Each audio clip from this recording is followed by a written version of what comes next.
Hey, everybody, and welcome to our Tuesday live stream. This week, we've got John Willis, of course, from Special Operations Equipment. We got Toolman Tim Cook from the workshop, and I'm Nicole Sauce from Living Free in Tennessee.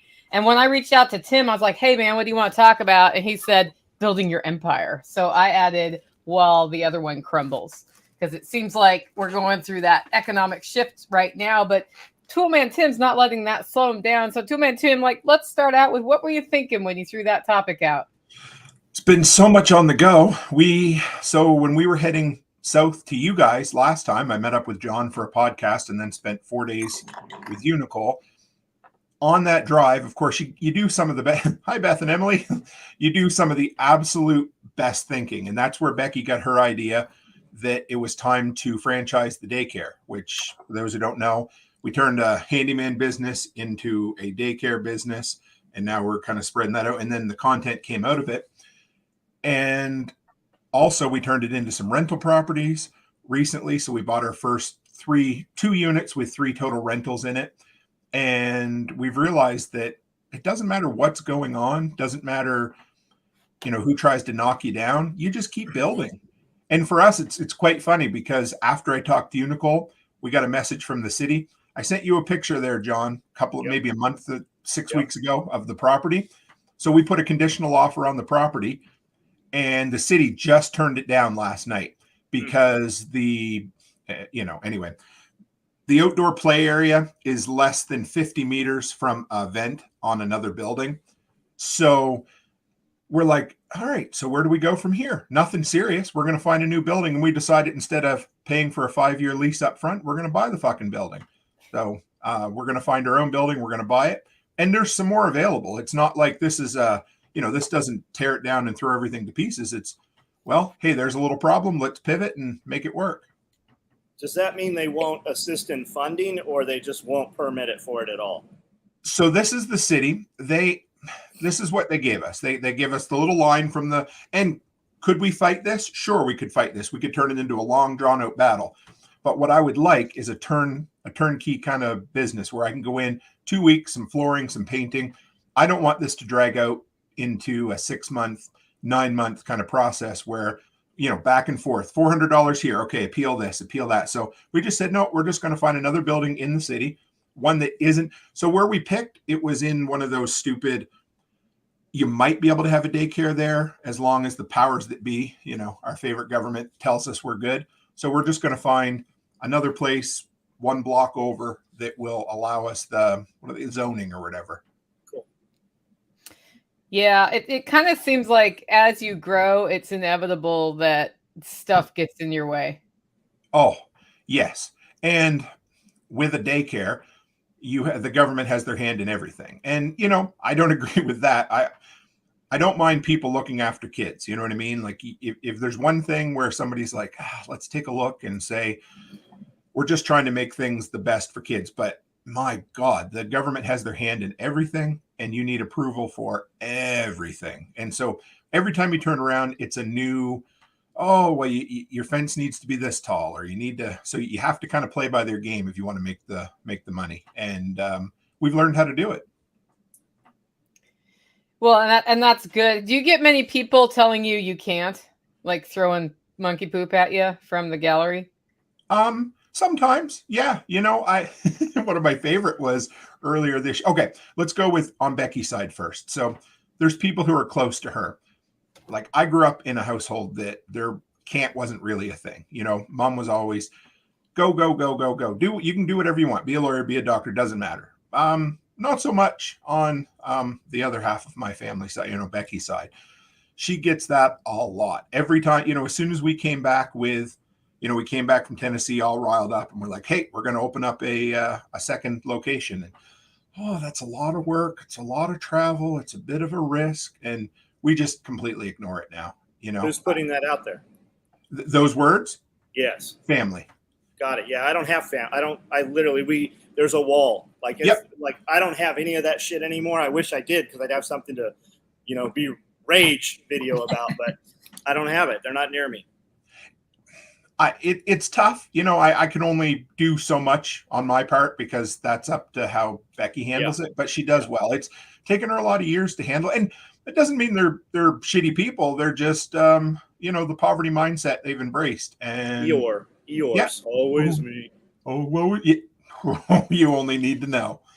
But and I'd say I don't. Anyway, I stood on stage at Self Reliance last year, and I told everybody that by December 31st, 2023, I'd be making enough money from YouTube or from content in general to live off of if we had to. That was my goal. And I'm probably going to be $300 short of that goal this month. So I'm 4 months ahead of schedule on it. Right on. But you get that shit. So there was a while back on TikTok, I turned him into a coupon code for my patch club. And the guy's like, not with your content. And then there was another kind of prepper guy on TikTok that was like, dude, with the stuff you put out, you're never going to make money on that. And I'm like, fucking watch me, dude. I said, you got 250,000 followers on TikTok, and I guarantee you that I'm making more money than you are right now. So whatever. TikTok's not paying him. No, I'm just going to go back and I'll be like, hey, here you go, dude. I just let him be, but you get it once in a while, and it's fun to kind of make an example of them every so often. It's a trip that some of the biggest prepper social media channels live in apartments or in major cities. Like you're like, you're not doing anything that you talk about. It's frustrating, and I'm sure you can absolutely make a lot of money off TikTok if you do it the right way, but it is, the path to monetization is a little more like this than YouTube is. At least YouTube, you hit a certain level, you get monetization for ads, and YouTube ads are still my lowest income source out of all of them, but it's still significantly better than most people make on TikTok for sure. So we're invited into the creator space or whatever for TikTok. And basically what that means is there's this list of companies, none of which you've ever heard of, that will pay you for videos. Some of the videos are $1,000, some are $200, but you don't have a clue who these companies are. You really have to research them. TikTok does pay like some click-through revenue. We know a guy that has 1 million on TikTok, and his first check was $800, and his next check the next month was $200. That's with 1 million followers, huge engagement. And they've since just banned his channel. They locked his channel down. I make more than that or close to that in just YouTube revenue with 8,800 subscribers. Yeah, of course. So I use TikTok. I've embraced it. I'm really embracing it now because I just hired somebody to outsource somebody to do all my shorts for me. So it's going to be one every morning for the next while, and we'll probably ramp it up from there.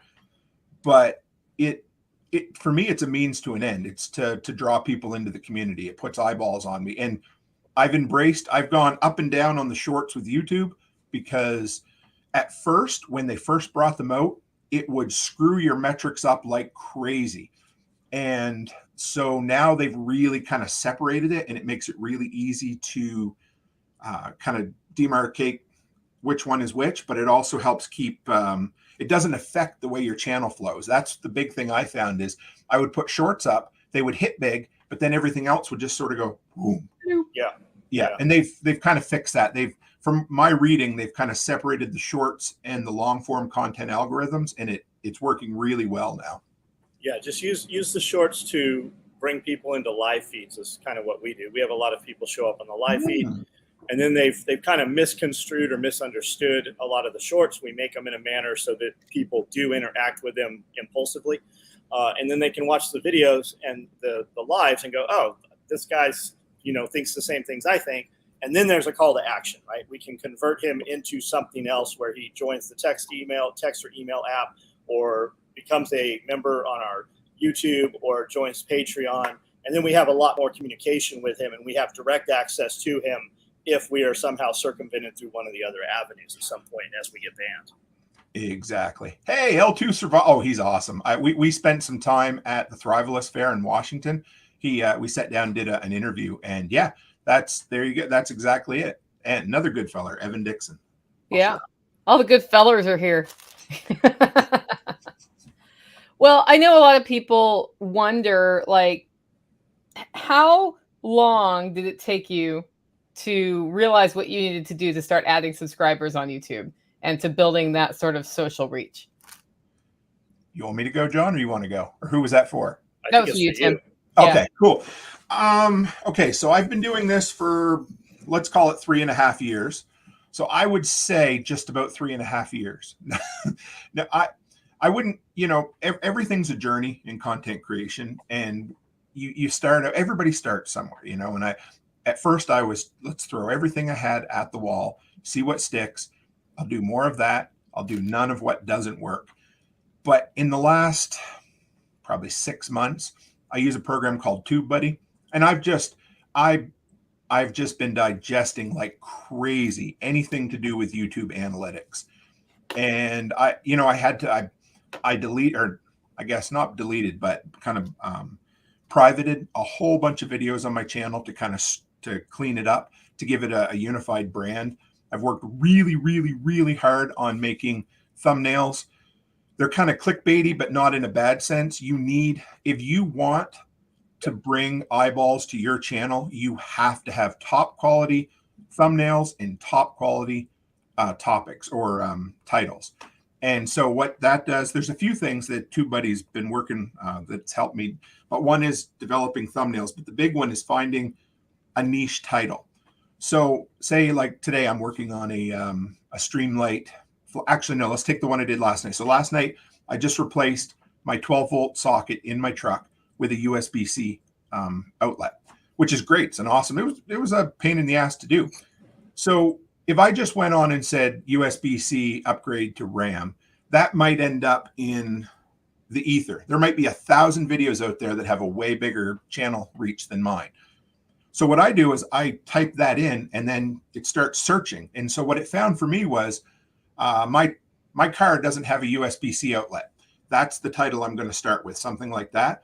And what that does is it puts me in the projected range of, it shows the first page of search results.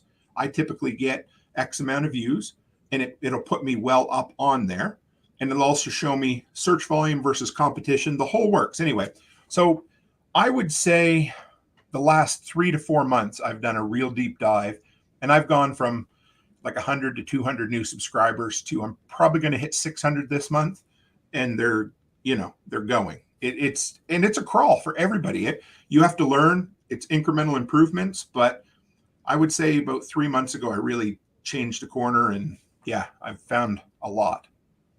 So we use vidIQ. Sounds like it's a program just like that. Shows you what hashtags and everything to use.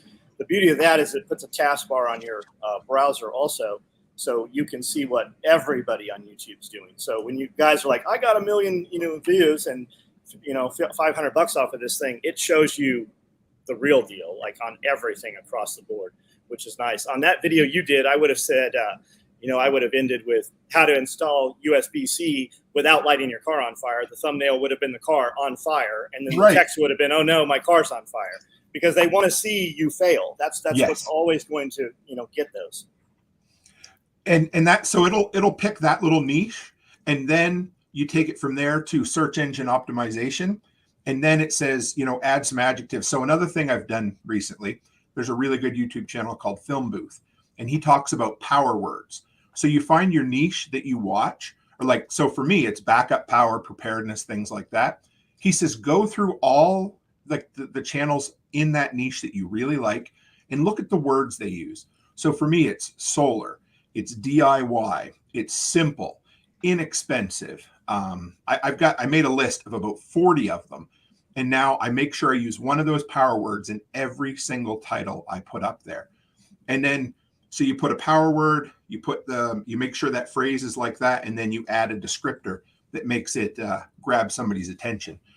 And it seems to be working. I've definitely seen an upward trend on the initial amount of views for sure. That's awesome. I could get in the weeds. It gets pretty technical. I try not to go all over the place, but I geek out on this stuff because I go to bed, I watch videos on that stuff. I wake up, I'm testing things. They've got an A/B thumbnail tester right now. So what I can do if I have an underperforming video, I can put, thanks, David. I can put 2 different thumbnails in there, and TubeBuddy will swap them every 48 hours for 2 weeks, tell me which one works best, and then I leave it. I've taken 3 videos that were like this for the last 6 months that are now 45-degree growth. Yeah, you can also take down your non-performers and reload them, put them back up. Just change the name on them or whatever, but you can unpublish them and then republish them. And it works because a lot of times you've got great friggin' content that for whatever reason you didn't package it properly, and so it doesn't appeal to the right person. And if you take some minute, kind of shine it up, make it appeal to the right people, all of a sudden people want to see it because you know it's good shit. You just didn't do your job making it look appealing enough to other people. Or YouTube just didn't push it out they just didn't push it. Sure, absolutely. And then on your shorts are great for drawing people over, but there's no call to action, right? So if you put a URL in your short, your viewer can't see it. So It's important too to go back in and put a link to whatever you want as the comment, and then put that in the comments so that they can see what you wanted them to see, because they can't see anything past like the first couple words on a short. Is that in the comments on TikTok? No, on YouTube. On YouTube, sure. Yes, yep. YouTube's good because TikTok, I think they've stopped allowing you to pin a comment, which is a pain in the ass. I wish they allowed that because I pin a comment on every single video I put out there. I make sure I link to another video. Something else I've started is the Film Booth guy talks about creating a circle of watch time in your channel. So when I get to the end of a video, I'm like, hey, I'm talking about a Harbor Freight flashlight right now. If you want to keep digging into Harbor Freight gear, check out this video right here, foldable solar panel from Harbor Freight. And I've also moved my call to subscribe to the end because the guy talks about it and he's like, you're just going to piss people off. And if somebody does subscribe before they watch your video, they might not even like your content. So he says at the end, I say something now along the lines of, if you're here to the end of the video, it means I made the video for you. So hit the subscribe button, stick around, you'll get more shit like that. And have your end cards, right? And your end cards, you can have it go straight into a playlist also, like the Harbor Freight thing. Here's another video I happen to have done on Harbor Freight stuff. And then Linktree also, right? For where you can't put up that text that you want them to see, you can mention it really briefly in the video. Or if you're loading up 3 videos a day, every couple of days, have one of them be like, hey guys, all that stuff I'm talking about that you never can find in the context of the text, just hit the look at the URL up there that goes to our Linktree, and I'll always have those in there. That's good. That's a great idea. Okay, so building your empire. How's that going beyond YouTube? Like, are you going to get the daycare open? Are you going to start building something in Tennessee? What are your next immediate steps? Yeah, so I had planned 2 months to Tennessee. I've decided to shift it around a little. I'm coming for a month. I'm speaking at 3 events over 4-ish weeks, but I get 10 days of uninterrupted time to work on the property. So I'm excited about that. I came to the realization that if I came down for 2 months, it wasn't the best use of my time. So what I'm doing is, I'm going to do a month in September and a month in March, and I'm going to try to coincide it with another festival that happens in March, so Self-Reliance, of course. But it's another Self-Reliance festival. Yeah. So I figured I'd split it up, do it that way. The daycare is going to happen. We've got all the paperwork in line. It's just a matter of finding the right building. We've got 3 rentals, like I said, that I worked my ass off to get one renovated. We'll be at 100% capacity again this month. I've also been in the process of selling my handyman business, the mow and snow portion of it, and I'm going to spin off what I have just into property management because I can handle the property management. It makes me money, and there's way less time involved to make the same amount of money. So we're going to, if this goes through, it seems like it's going to. We've been working with these guys for a while. It's going to pay off our house as well. So I'm going to take the business, pay off our house. That's really the only big debt we have. So we're doing absolutely everything we can to stack the money and get further along. How long have you been in the rental business? Personally, owning rentals, 6 months. I've looked after rentals for other people for 5 years, but 6 months for me since we bought our first rental. And go ahead. So what's been your experience getting into that? into that line of work? Just, are you liking it? Are you running into challenges? What does that look like? Because you've gone from 0 to 3 pretty quickly. Yes. So the one that I spent an entire, month basically renovating, the people moved in and they were 2 weeks late with the rent on the very first. And I took your advice, and it was a bank issue. And this month it's been fine. But I told them, I'm like, this is the one and only chance. This is how it goes. You don't get any extra rope from me, because I'm not going to be your friend. I'm your landlord. I'll help you out with any problems you have, but you need to understand that this is not going to continue, because I can rent it to anyone else, and everything's been good since. I learned that from you, Nicole. I remember you tell some horror stories about. But yeah, you cannot be nice. No, you can't. It's simple as that. Yeah. Some people say, "Oh, well, you're just an asshole." No, I'm not. I'm just being honest, because here's the deal. We have property taxes, we have utilities that we have to pay at a place like that. And if you don't pay it, then it comes out of our pocket. So yeah, I'm not going to let that happen. Yeah. And then if it doesn't come out of your pocket and you don't make the payments, they're out of the house anyway. Exactly. Because that's the next thing that happens. And right. So did you buy all 3 at once, or did you buy one and leverage it into the other 2? So it was actually pretty cool. And this is one. It was a package deal that we bought. Yeah. And this is all about leveraging your relationships as well, because these were 2 properties, 3 rentals altogether. So one's an upstairs, downstairs rental, one's a mobile home. And I'd looked after them for a few years. It was an older couple out of province who really wanted to get out of the deal. Or, they just were tired of paying to keep it up and everything. So they offered it to us for about $50,000 a year and a half ago. We hemmed and we hawed, and just wasn't worth it to us. So eventually, a year later, they came back, and they were even more kind of desperate to get out of it. And they said, "Hey, how does $25,000 sound?" And we said, "Sure. Yeah, no problem." So we had most of the money, but we decided, I said, "Here's the deal. You keep the properties. We'll pay it to you over 6 months." And they were fine with that. And after a month, we came back with $20,000 in hand and said, "We'll give you 20 instead of 25." And it was sold just like that. I'm not saying that's going to happen for everybody, but I had Joel Riles on the other night, and he says, you make your own luck. And you absolutely do. If you put yourself in the position, you talk to people. I talked to another guy the other day. He said some of the best deals he ever made were on insulting offers he made to other people. He said, you make 10 insulting offers and one, you're all set. So we made it work, and we got it for a really cheap price, and they're good. It's not like they're slum, they're nice places.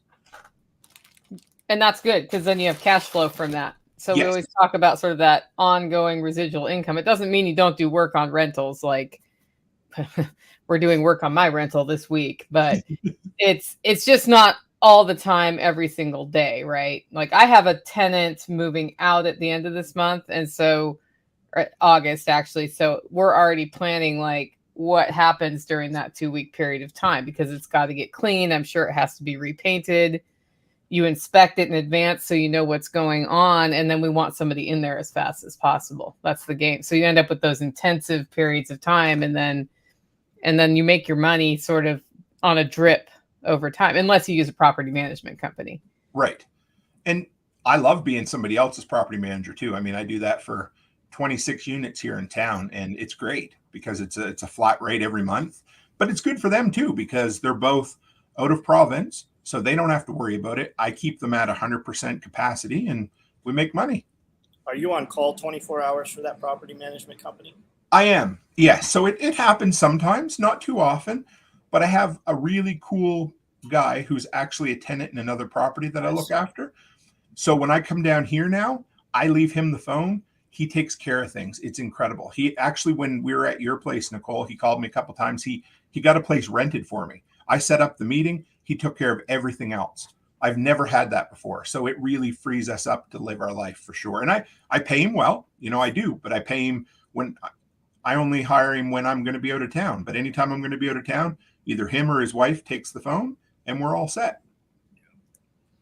Yeah. And that's nice, because half the time like you're either doing the work yourself or you're figuring out how to get the work done as a property manager. It doesn't necessarily mean you're the one unblocking the toilet every time or whatever the work is. But I find like the things that challenge me the most timeline wise are HVAC issues.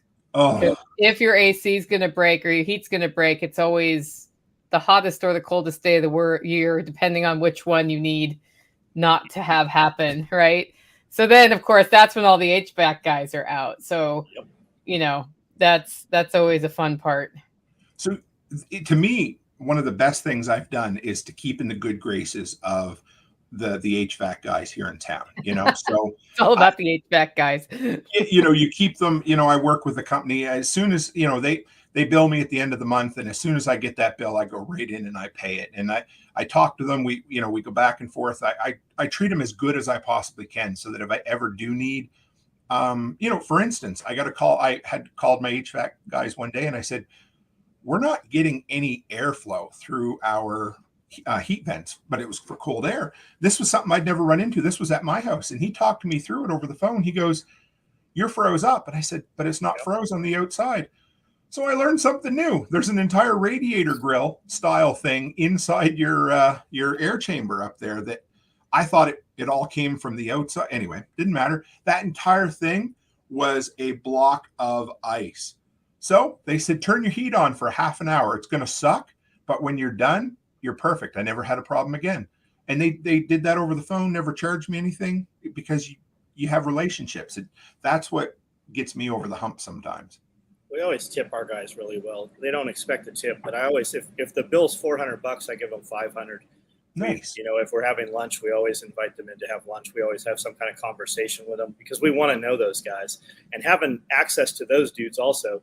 We always they walk out of here with t-shirts and belts. Same thing with the power company, gas company. They're all wearing all of our stuff. So if we ever need those guys, I have a direct access to somebody 24 hours a day because we've, you know, built some kind of relationship with them. And a lot of times you then can circumvent the company when you have something that happens after hours. You can get somebody that will actually show up.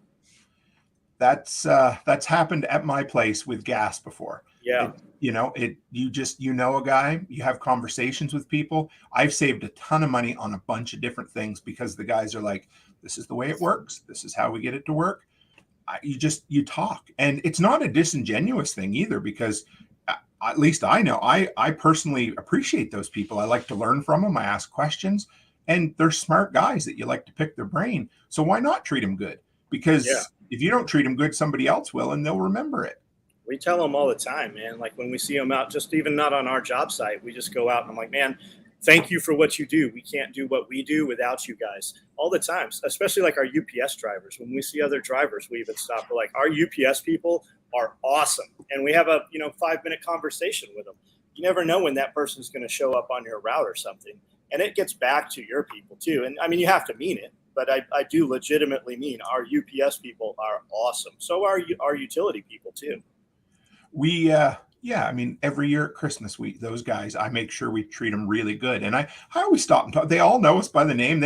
Most of them stop because I got the yappy chihuahuas and they like to film videos and send them to their kids because most of them are from like the Sudan or something, really cool people. But so they'll send them back and be like, look at the dogs trying to attack me. But we have a great conversation every day, and if they got a heavy box, I help them unload it because I'm usually around here working, and that's what you do. That's just called being a human being.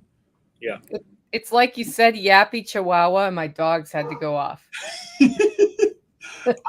So in the last couple of months, we've totally renovated this studio space down here. Yeah. Do you remember that bright green that I had before? I don't know. Yeah. Yeah. So it's gone. The entire thing is painted black. I insulated all the walls. The ceiling is soundproof. I put a bar in right here for my bourbon. I have a workstation right there for all of my patches, my silver, my battery packs, all my merch. So I've kind of streamlined everything, and it's made a huge difference for not needing to hear the yappy chihuahuas when we're live. Do you have different spaces where you can just turn the camera and have a different whole background? I haven't done that yet. I'm thinking about it. I like it. The kids bought me a really nice on-air neon sign, and I've got my vinyl turntable right here, so it gives it a better look. So I'm going to figure out a wide angle camera, and I'm going to incorporate that too. Cool. Yeah, Cameron says unless tenants don't change the air filters, the HVAC guys are hard to deal with. We always offer food, water, etc. Every once in a while, you get a pretty cool person.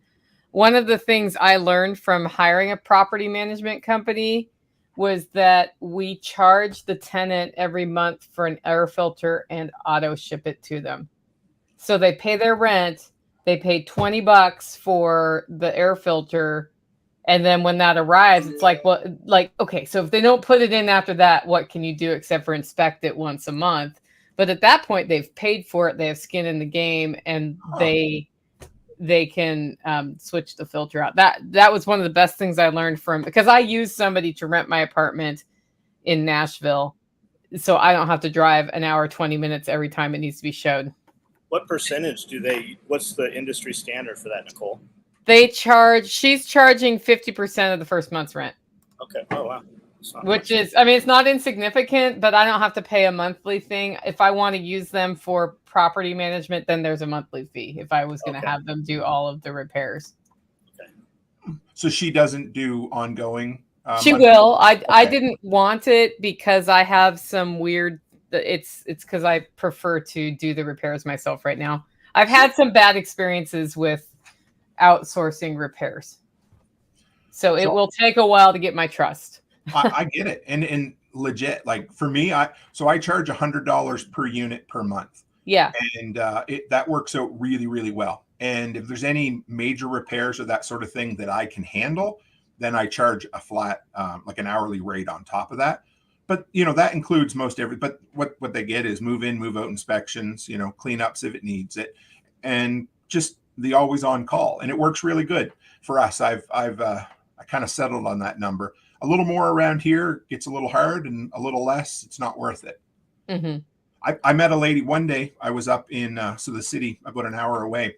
When I also gave up my bank properties recently because I wasn't making enough money from the hassle that they give you. So I went into this big, it was like a condo place, and it was bad. There was a sign that said, Canada Post will no longer deliver here because of the constant destruction of the mailboxes. Like, we're talking ghetto, right? This lady deals with shit. And I said, well, if you don't mind me asking, you've got 30 units here. How much do you make? She goes, about $10 per unit per month. And I said, you need to quit right now, or you need to put your prices up immensely because you are putting up with way too much shit for what you make. She goes, well, I said, just telling you, you don't need, if you're dealing with this shit, you need to be paid for it. When they raise their prices, they'll have better clients. 100%. I mean, the one that I took over was a meth den, and they had smashed out all the windows. So we had chipboard nailed up all over this. You went in. Yeah. Oh my God, it was so bad. But that's the type of, clients that they attracted there. I said, put your prices up. You'll make more money, and you'll have the right type of people there. Yeah. People with way more money, they typically have jobs, and they're not smashing up your post office boxes. Right. It cracked when I saw that sign. I said, I know where I am now. Yeah. When I worked with the property manager last time, it took us 2 months to find the right tenant. Okay. And it was because the majority of our applicants were not passing the screening. And I was like, what do I do? She's like, you raise your price on rent to get the applicants who will pass the screening. That's actually brilliant. And which was interesting. And, and we thought we were at market, but she said, I would rather you take 4 months to get the right tenant than to get one destructive one. And I totally agree with that sentiment, because that really, it can put you back. I was just talking to somebody who has had their first destructive tenant ever after years and years of being a landlord. And he said they moved out on New Year's Eve and turned the heat off on the way out. Yeah. And it wasn't like the power was still on. They just turned the heat off, which froze every pipe in the entire place. Or put concrete and didn't tell them they were leaving. Like, so he's like, he didn't know till 2 weeks later, sort of thing. So I get a call. I was when I was coming back from down south. We're probably 8 hours out of town. I get a message from a tenant. They're like, my power's, my lights aren't working. And I'm like, did you pop a breaker? He went, no. I said, did you pay your bill? Like, do I need to ask you this? And he's like, so I said, when you moved in 4 months ago, you signed a paper. I give you the information that it's your responsibility to hook up the utilities in your name. Yeah. Well, yeah. So apparently the guy who had moved out just never got around to disconnecting it for a while. And Wow. 4 months. Yeah, I don't know how you forget that. But anyway, 4 months. And he just came home and he's like, well, what can you do? I said, what do you expect me to do about it? Yeah. So I give him permission to run an extension cord into the hall for 2 days to keep his fridge on. And he got them there. But you knew damn well that he knew. He's like, I'm just going to ride this until I have to finally pay for utilities, right? And so that's the kind of shit you deal with. Or last night at 9 o'clock, I get a phone call and it said, my freezer's not working. I'm like, oh, okay. How long is it? Well, I noticed it yesterday afternoon. So at like 3 o'clock in the afternoon, the day before, and they messaged me at 9 o'clock at night the next day. And it turned out they just pushed all their food to the back and blocked the vent in the freezer. Yeah. But, like, anyway, I'm not going to, that's my job. I'm not bitching about doing it. It's just, the things that happen are pretty incredible. And I had a tenant once, I mean, this is probably my last horror story, who, it's Saturday. I'm at Cirque du Soleil with a group of people in Nashville. And she's like, my hot water heater isn't working. And I'm like, okay, great. When did this start? 3 days ago. So like, they've been taking cold showers for 3 days and they wait till Saturday, the most expensive day, to hire anybody to fix it. And I turned to my friends. I'm like, you mind stopping by my duplex on the way home? I'm going to look at it. Pilot light had gone out. That was it. I went in and I lit the pilot light and I'm like, okay, you'll have hot water again soon. And 5 minutes later, she says, why isn't the water hot? Well, because it's a 55-gallon freaking tank and it needs 15 minutes to heat up. It's like, that's how little people know. But she thought I was a hero that day because I got her hot water again. And I'm like, why did you do without hot water for 3 days? And why couldn't you let me know? It's like when your animals get hurt, right? Yeah. If you're going to go to the vet and it's Friday and you're even questioning, do I take this animal to the vet? You go to the vet on Friday because it's $400 on Saturday.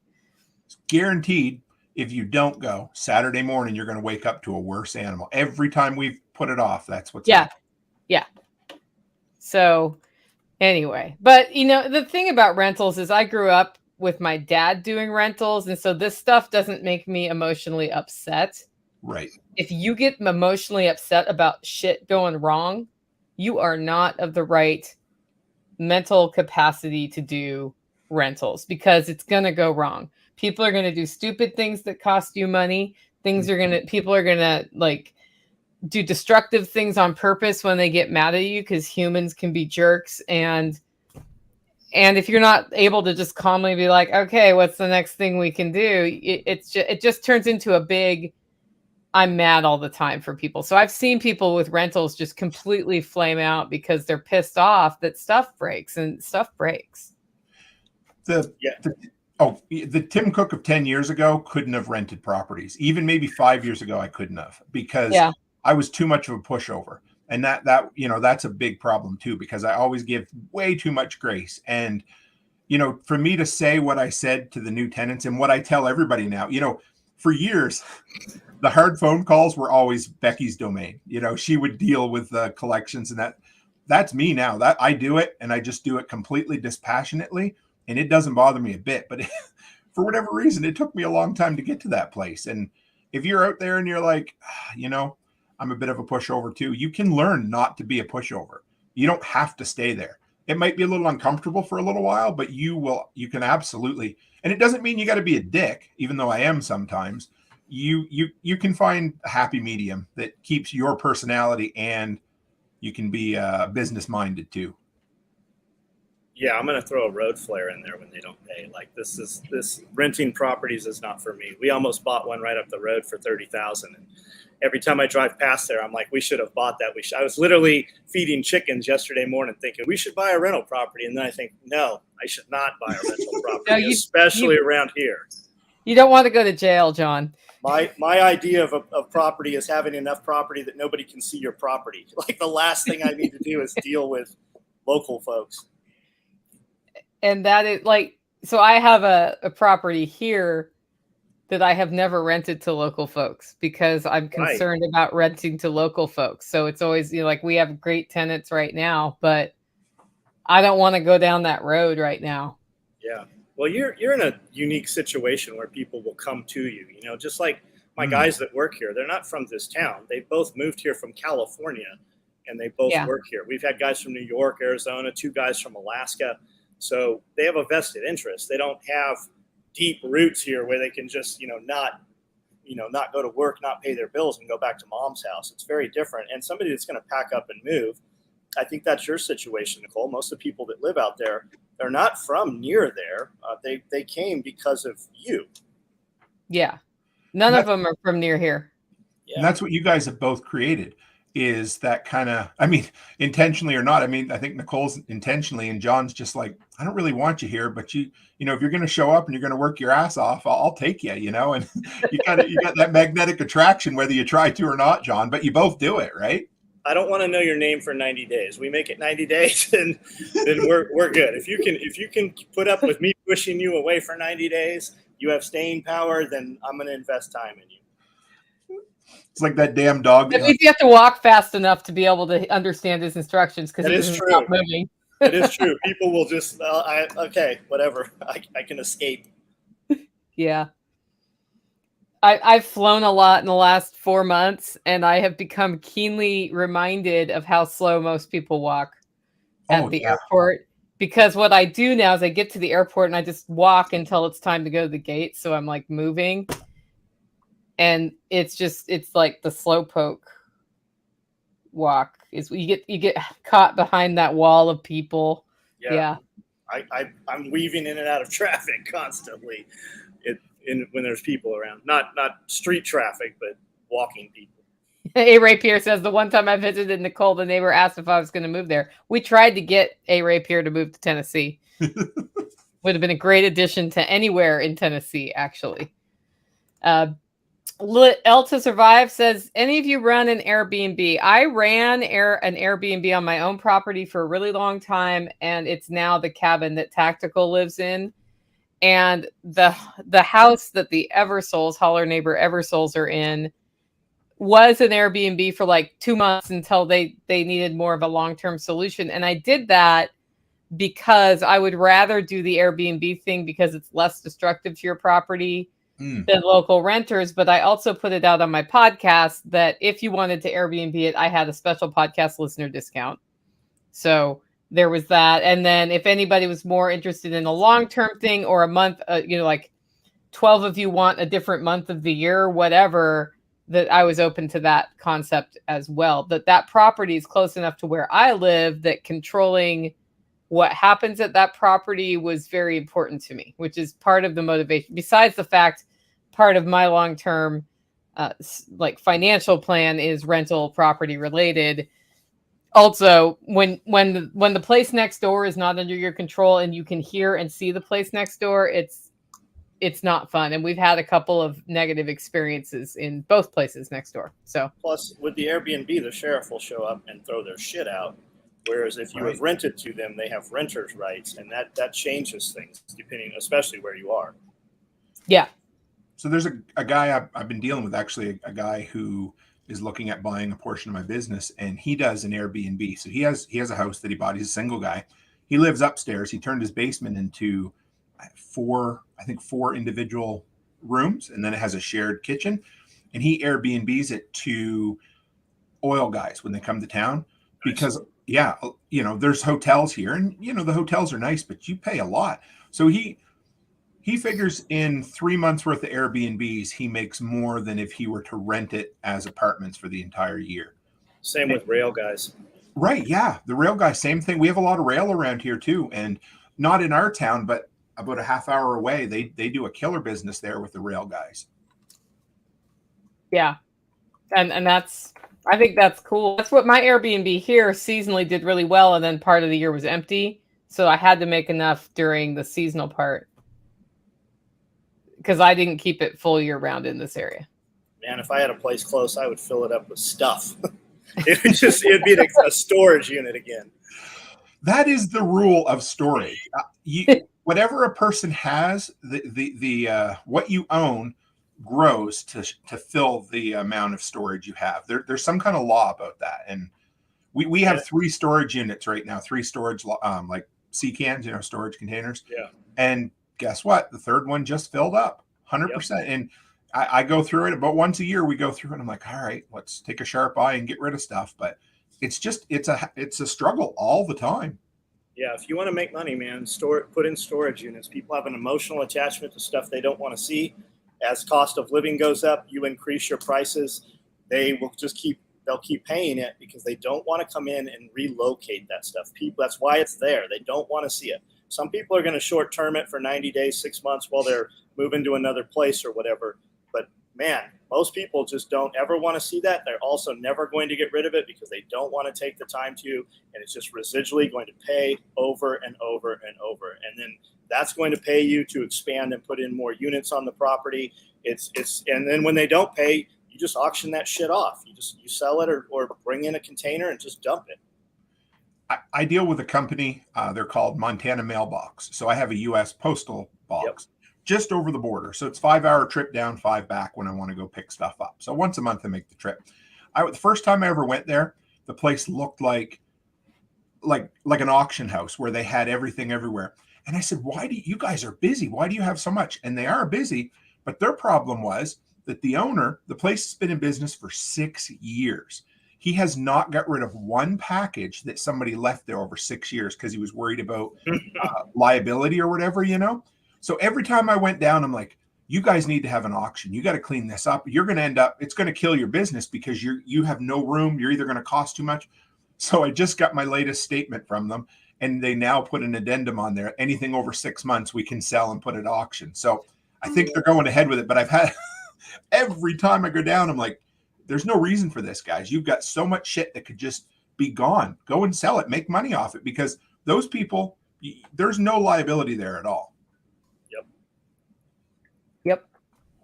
Okay, we got a question here. Well, first I'm going to finish the rental thing. In West Virginia, removing tenants is a costly, painful kind of hell. That's the other thing about rental properties we didn't say. Very local market dependent on what you want to do. Like I would never own a rental in Portland, Oregon.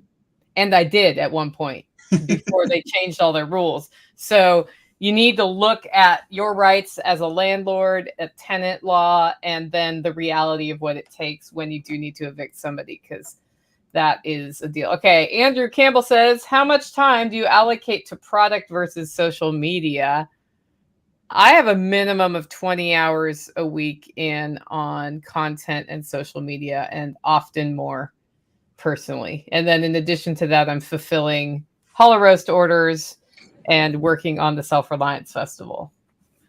So I don't know if that answers your question, but what do you do, Tim? I'm about 40 hours a week into content now, and it is paying off. But I mean, it's an investment in time, between that and my business and all the other work. Yeah, it's close 30 to 40 hours between, right now, 3 episodes of podcasts a week. And another thing I did this year was I said, I'm going to concentrate on making the best damn review videos I can do. So I've gone from probably 2 hours per video to about 10 hours per video, but I'm seeing results for it. So it is what it is. But yeah, so about 40 hours a week I'm spending on content right now. You got anything to add to that, John?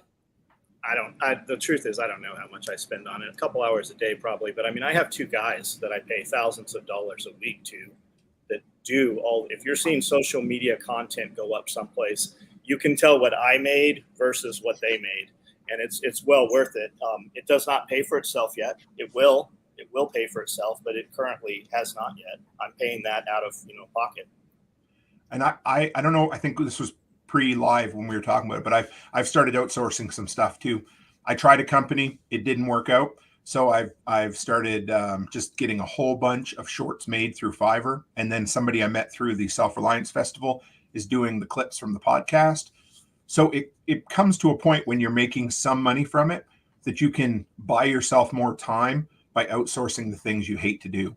And you know what I hate to do? Editing. So eventually there'll be no editing done by me whatsoever. I was literally editing a short this morning, in iMovie, and I had to go. It exported to like the aspect ratio we're looking at like here, but I had recorded it on my phone like this on purpose. Oh, yes. And I could not figure out how to export it. So I go look how to do it. And there was a convoluted 17,000 step process for exporting it and then bringing it into Canva and making it. And I just decided that I would deal with the wrong aspect ratio on that and chuck it. I'm like, I'm not doing it. But yeah, I too have actually started outsourcing some things this month. Good. Kind of weird. So I'm about to go back and change the whole process of that because I have also learned through observation and through some discussions I've had with people what works better than other things, and we're not doing what works better right now. So the schedule is changing this week. Good. So we build a very good long form content podcast, and we talk about all kinds of things, and then one of our guys takes that and cuts those into shorts and then loads those shorts up. And you know that's what you're getting when you click on that because they all look the same. They have great lighting and they have great audio. If you look at, I say Wrangler Star all the time because he's got 2 million followers or so. Everybody knows who Wrangler Star is. And if you look at all Wrangler Star stuff right now, it's all denim. He's got a scarf and he does a couple of things. The Act Accordingly videos, and he does the U.S. Forestry Service videos. And then he does long-form content also. But you know when you click on those, they all look the same, and you know what you're getting. And if you like that, you come back. And that was what keeps working. It all looks the same when you see one of those shorts. So we're in your algorithm, and then when I put up some silly shit that I did in 15 seconds, completely raw, unedited, it jumps and people see that and they wouldn't see it. And that's where the conversion comes from. It's not the click-through revenue. It's the actual, hey, this is this product. And guys are like, oh, I hate that. Or, you know, I don't like your stupid beard. I get that a lot. But for every 1,000 of those, there's a real customer in there, a real client. And then when I say every night at 9 o'clock, when I do a live on YouTube, I'm like, hey, I see a lot of new names here. How did you guys get here? And they say, we got here from the shorts. And now we can have a real conversation about anything they want to talk about. And we'll get one of those guys out to SRF, or we'll get one of those guys to the website, or these guys will, send an email and go, hey, what sewing machine? And we just talk to them about anything they want to talk about. So that, another guy I was following for a while, he was talking about there's a guy on TikTok that reviews old books, and he has like this vest thing. Everybody knows the dude. They might not know who his name is, but every time you see a video, you know what you're going to get. That's where this hat came from. Yeah. So it doubles as, so every single video from now on, my hat is going to be on in there so that when people see it, it's like, oh, that's that crazy Canuck that has that weird hat with his patch on it, and it's just a piece of branding that grabs people. Now, it doesn't mean anything to any of your regular followers. They're just there. They listen to you, but that's just an anchor that pulls people in. And they're like, I don't know the dude, but I know his generator videos are really good, so I'll watch some more of that. It's subconscious branding, I guess. It's your costume or your uniform. Absolutely. Yes. Yeah. Yep. And I think, well, I don't know. It's something I'm getting better at is more consistency. I've had to brand all over the place for the last year, which was dumb. Rebrand. Bring all your stuff into, one thing. Yeah. Like I know you have your normal audience, right? But how many is that audience, right? And if you change it, how many are going to be mad and you're going to lose? None of them care. Like, right. So black background, that sign pretty. I know somebody probably gave it to you. Black background or a wood background. Put a pallet wall back there. Put some lighting down on the floor, red shining up or blue, and watch what happens. Just start building your shorts where they all look like that. I guarantee you're gonna quadruple it in, like I say, 6 months, probably even less than that. It absolutely. So I just rebranded my podcast at episode, what was it, 250 or 300? I came on and I'm like, well, guys, I need to let you know. Episode 300 is going to be the last episode of the Workshop podcast. And, I left it there for a second. I'm like, because we're rebranding to Workshop Radio, because I like it, rolls off the tongue. It's a little different than what other people do. I've embraced the talk radio kind of format. I like that. It's just a little different. And people have really embraced it. I like that brand. I would think you, out of all of us, I would think you, Tim, could get syndicated to a real radio show or like an AM, kind of like what Prepping 2.0 does. They broadcast it. I think you could do that. I don't see why you couldn't. That is 100. So this is the power of community. Throw it out there right now. If somebody somewhere, that is one of my goals, just because I'm old fashioned and I love that. I want to be on AM talk radio or FM. I don't care, but I want to be on terrestrial radio somewhere, and it's going to happen. It's actually in my goals for, not necessarily this year, but it's in my goals because yes, that 100%, that's where I want to be. I'd love to be on shortwave too, just because I'm a geek with that weird stuff. There's not a huge audience there, but it would be a feather in my cap to say, hey, I'm on shortwave. Put it out there. Put it on shortwave. Absolutely. Yeah, do it yourself. Hey, how's that generator, man? Amanda and I were at Harbor Freight 3 weeks ago, and she goes, hey, they got these generators. And we look, and none of them were dual fuel. And then, boom, you showed up with a dual fuel one. Oh, fuck yeah. Oh, my God. Again, I have reached out to Furman. Well, okay, let's back up. First off, Harbor Freight, see, I get all geeky about generators. John does it on purpose to get me. He said generator again. Oh, Evan. Okay, cool. Well, Evan and I will talk, buddy. So I need to talk to Evan about something too. In my community, I get this message from Chicken Hawk. He's awesome dude. He's like, have you seen this, Tim? It's an 8-second clip of Harbor Freight going with a remote start on a generator. That's what got me going. I'm like, oh, I go downstairs, I record a video. I said, I don't know what's coming. Let's speculate. I did a community poll and everybody wanted a dual fuel with a remote, whatever, anyway. Yep. So they release it 6 hours after it's released. I make a spotlight video. I don't own the thing. I just do a video based on all the cool features. So then another guy reaches out to me and he's like, hey, I don't know if you know this or not, but Furman is getting ready to release a tri-fuel inverter generator. So now it's my mission to get a hold of that before they release it. What does tri-fuel mean? Just natural gas and propane and gas? Yeah. So my home generator that I have, the 9,200 watt Furman, it's propane, natural gas, and gasoline. But yeah, I get excited about these. I like that they're adding some new features that people really want. Here's something else that was not on my radar at all. The video you put up yesterday, day before, which led me to ask, does anybody make adapter plates so that I can use DeWalt batteries on Milwaukee and Milwaukee and vice versa? And the answer is yes, they do. And they are pretty readily available. They're just not pushed out there to our knowledge because they want you stuck in their battery. But if you have a tool head, a raw tool that you want to use another battery, there's a plate you can slip right in there and use your other battery. So that's pretty cool. And I learned that from Tim Sunday, as a matter of fact. Every single time I do a video on those, or even, so I just threw a picture. I think the one you might have seen was just the picture I put up of the little hand trimmer. Is that the one it was? Yes. Yeah. That's all it's unreal how interested people are in those. And I keep doing videos on them because people don't realize they're there. I run all my Harbor Freight stuff off DeWalt batteries because it's a friggin' $20 adapter from Amazon. I had a hand trimmer when I was a child that looks just like that thing you had. It was Black & Decker. And it had a cord. We used to have to run extension cords to use lawn equipment back then. And while Nicole was saying she needs to talk to Evan, for people that don't know, Evan's answer is yes. If you guys have a problem or you need a process set up or you need your website optimized, Evan is really, really good. He is like a genius at that stuff. And I know he's like, no, don't tell them that. But if you're in the network and you need something, like he was looking at my website. He's like, hey, dummy, like you need to do this, this, and this. And I'm like, no, we can't do that because limitation of this. And he's like, no, like just let's. I removed said limitation. Yes, he's really good he's expensive, guys. He's expensive. You get what you pay for. If you're running around with broke fucking people all the time, you're never gonna raise up. Like you got to pull yourself up.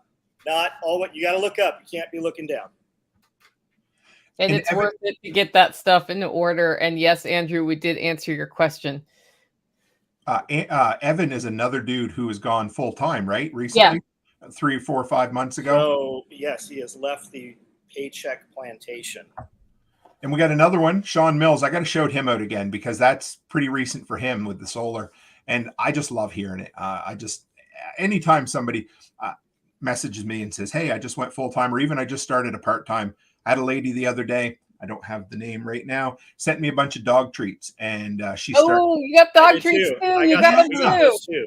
Oh, it was awesome. And I was so excited because there was a nice thank you in there. And she said, Yeah. you know, John and Nicole and Jack and Tim. And I'm like, it still gives me chills on the back of my neck whenever somebody sends me something like that or says it, because that's the shit. You know, we were joking the other day and we were talking about, you know, if somebody reaches out for help and you give them some advice and they follow it, you'll help them again. But if they don't, you know what, that next email might go unread for a long time, because you just don't have time to help everybody as much as you want to. There's different phones too, right? For companies, like Right. A lot of dudes have 2 and 3 phones. Yeah. So, like I got a buddy owns Barrett Firearms, and you used to just be able to text Chris all the time, and then one day you text Chris and you're like, this doesn't sound like Chris. Who is this? That's his that's his assistant. Yeah. You have to get the other phone number now. Yep. It's a big deal when you get somebody's phone number, though. It's nice because then you respect it. It's an in, you know, because then you've earned or you've gained access to somebody that you have the right to pick their brain. Just don't abuse it, but it's awesome. Right. That's the key, is when you are in that position, really use it when you need it, and don't, especially somebody who is successful in building their business, because they'll take the time, but eventually they'll be like, eye roll, this person is reaching out to me again. And then next thing you know, you're not getting answers. So I don't talk on the phone. So if you ever get a phone call that says it's coming from me, you better really think twice before you answer that, because I'm going to ask you for something that you're about to get involved in. You probably don't want to be involved in. Because if I'm calling you, something's really, really wrong. yeah. If you're calling me, John, the answer is yes. Before, I mean that 100%. I'm not even, but you know, I don't have to say it. There's a handful of those guys, and they all fit right here. Yeah. Yep. And that's one of those calls that I wouldn't, you know, it's like there are a couple people where you will drop everything, even this live stream, to answer it. Yep. I gotta take this call. Watch too. There's people doing that with Chat GPT and sending emails out or sending calls out and asking, you know, mom and grandma for money because, you know, Johnny's in jail and shit like that. There's a ton of, like, the FBI just released this whole new scam thing about it. I want to know if Zelle can tell that you have a Google number. That's what is Zelle? Sorry. Zelle is like this financial thing that the banks love to use. That's crap that transfers money. So it basically is like PayPal, only the banks like it. But you can only associate one bank account with one phone number. Okay. That's how Cash App, same thing. I have to remove one before I can use another. Yeah, which is an enormous pain in the butt. Like PayPal, I can just be like, send it to this account or send it to that account and whatever. It's fine. But did you guys see that PayPal bought Venmo? Yeah. Yeah. My silver guy is friggin' awesome, but he doesn't do PayPal. And so it sucks for me being in Canada because I don't have a whole lot of options. He also doesn't do crypto right at the moment. And I tell him he hates money, but he's still a good dude. So I don't bust his balls too much. But so I've been trying to figure out that word because I cannot get Venmo in Canada. So I need to open an American bank account to have it. There's other workarounds for it. But when I seen that, I was like, oh boy. You should get a silver guy that's going to hook you up on pricing and give you an affiliate link so that you can refer your audience to them to get a percentage of that. I'm working on that too. This dude makes custom silver rounds. Have you seen those ones that we do? So I haven't seen yours. We deal with Mutiny Metals. Okay. And it's very artistic. It's going to be twice over spot, but they're badass. They're just exactly. I don't know, right? It's going to be hard to see. So that says, hold on, I'll get it there if you can. I don't know. There, Toolman Tim's workshop. That's cool. And we did it was twice spot. I did an ounce and a half ounce as a kit for $100. That's and cool. I sold every one. I've got one left on my Shopify site right now, but they're awesome. We're getting ready to do. Oh, go ahead. Sorry. Lots Project had something. What are you going to go do? Very next. So I'm already launching the next one. We're doing 1 ounce. I'm going to call it something like the end of the world currency or something. So the first one's going to be Y2K. The next one's going to be the Mayan 2012. Then there's going to be the 2008 bank collapse. It's basically, you know, the meme. Millennials have been alive for 40 years and they've lived through ends of the world. So each one's going to be one of those, and we're going to do a 1 ounce, and people are excited about it. That's the next one coming. It's cool. Very cool. Yep. Somebody's talking about burner phones. I'm not going to use a burner phone for Zelle. Too much money. So Zelle works with Google Voice, Evan says. Okay. Yeah, that's I actually thumbs up that yeah. Tool Cove, I think he's about to go. He's getting his business online. I don't know if he's leaving his slave job or not, but he's starting to do that. The common denominator when you talk to guys that have run a business for a while, or 6 months or whatever, is like, why did I wait so long? That's what they all say. Why did I wait so long? Do you realize you can get by on two things? You realize you can get by on less than you think you can, and you also realize that running your own business, you can make the money you need and not work as hard as you necessarily thought you'd have to. I'm not saying it's not hard work, but all of a sudden you're like, wow, I can charge what I want. And if you find that sweet spot, you can do well quick. Think about how much money people pay to have shit that they don't want. Yeah. If a tornado wiped everything away tonight, right, and Amanda and I are still alive, what would we do tomorrow? It would look different than it looks right now, for sure. I don't know what it would look like, but it would look different. Yeah. There's a lot of wisdom to that. I mean, it's always funny when you talk about your big motivator is when you've spent a lot of money to make more money. Yeah, I have to have something catastrophic that's going to happen to motivate me to do shit. Sometimes I put myself in those positions.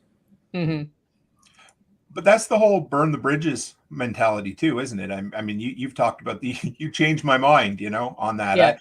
Even now, I talked to a young guy the other day at the local farm supply shop, and he said, can I ask you a few questions about business? Sure. I said, here's the deal. I'm going to tell you two things. First, I'm going to tell you, I really wish that you'd save up some money and do it. But I also said that everybody I've seen recently that's been successful has been the one who's walked away and done it. Yeah.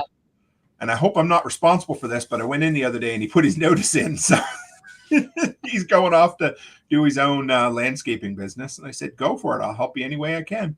I think I only know one person who saved money, walked away, and then was successful building their empire. And he was very successful. Yes, he was. Yeah. I don't get along with the take. It's not that I don't get along with them. It's that I think it's more that they don't like me. Is the take it safe guys, right? Yeah. Just build up the nest egg and have this and have that. Well, it's like guys talking about I like the heroin stuff. TRT. I don't know why I do this. Testosterone replacement therapy, right? Guys are like, I don't know if I'm old enough for testosterone replacement therapy. I'm 30 years old. Okay, so try all the holistic stuff and mess around with it for 5 years. And then when you're 35 and you decide to do it, you know what's going to happen? You're going to go, shit, I should have done that for the last 5 years. You sleep harder, you move faster, you have more energy, your somewhat shitty diet still works for you. I mean, I just see these conversations very frequently. Guys ask me about it, and I don't ever tell you what you should do. I tell you what I would do. And then they're like, whoa. I don't know if I'm ready for that. And you're like, well, I didn't tell you to do it. and the whole thing is like, well, what happens if you can't get testosterone anymore? Well, I'm going to move a little bit slower. But I can tell you that I didn't use any inputs at all for 2 years during COVID, got a ton of shit done. And you know what I always say? There's thousands of videos of me saying it.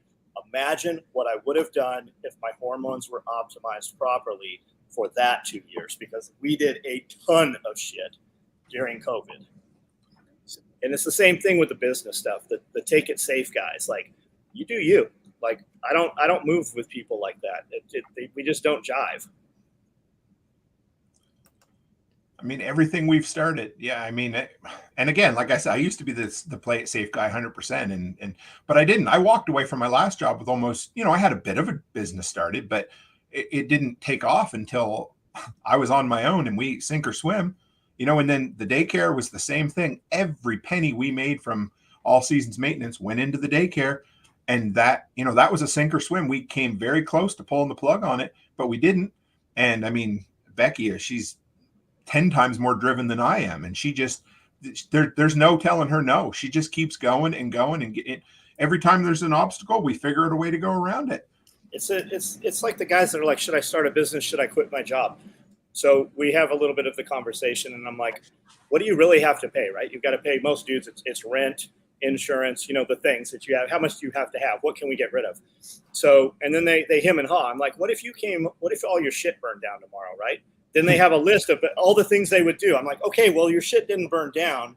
Do all the burn down shit and make this happen, because you can show up to work for 8 hours a day. Maybe you work 10 and you get some time and a half or whatever, but you can't work 20 hours a day, right? Most people have no concept of working 20 hours a day, but when you're running your own business, you can work 20 hours a day. You can work harder and have something to show for it. And they have it's just not there anymore. Yeah. In hindsight, I would have done my podcast a minimum of 3 times a week starting out rather than once a week, because I grew at the same rate for the number of episodes, right? And once I started doing them more often, it was like, boom. Yeah. More growth. Guys are constantly like, I wish I could do this thing. I don't have the money. Well, you've got this thing in your hand telling me you don't have the money. Why aren't you on a lawnmower or delivering, Uber or Lyft or Grubhub or something? Like I talk about, the guys are like, what would you do if I lost everything tomorrow and needed money? I'd drive an hour away to Jackson. I'd get every app for delivery, and I would sit and I would take the best ones, and I would do that literally for 12 hours a day. If I have to nap for 15 minutes here and there in between, but there's always a way to get money. I'm always baffled when people they jump in and they're like, I want to do this thing. Okay, this is how you do it. Well, I can't do it because I don't have money. I can't because every single time. And you can. And Yes. And it's not just I bust on the Gen Zs, but actually I'm kind of optimistic about them. But it's everybody. I mean, it's my wife's parents' generation. They were that way too, 100%. Like they're just, I can't. But you can. Look at all the people who choose to actually do it, and anybody who chooses to actually do it eventually does it. The people I can't means I won't. Right. I choose not to. And it's not for everyone. I mean, there was a dude in here a couple of weeks ago, and I'm like, hey, how's it going? What are you guys up to? I hadn't seen him in a couple of years. And they proceeded to tell me how their boss is an asshole and he mistreats them and he just spends all the money outside of the business. I'm like, why don't you leave? He's like, well, he pays me really good. This guy's a manager of a gas station, and this owner of the gas station owns several other gas stations and other things. I'm like, you're the owner of this place. Why don't you go work at another place? Surely you could get another job. And I think that they're just so it's like just walk, how you doing? People are like, oh, I'm here, and they've just conditioned themselves to believe that they're unhappy. And when you really push them on it, are you unhappy, or is this just something you say? Why don't you go do your own thing if you're unhappy? Just put your toe into it. And I can't figure out, and because I say you make up your mind, you do it.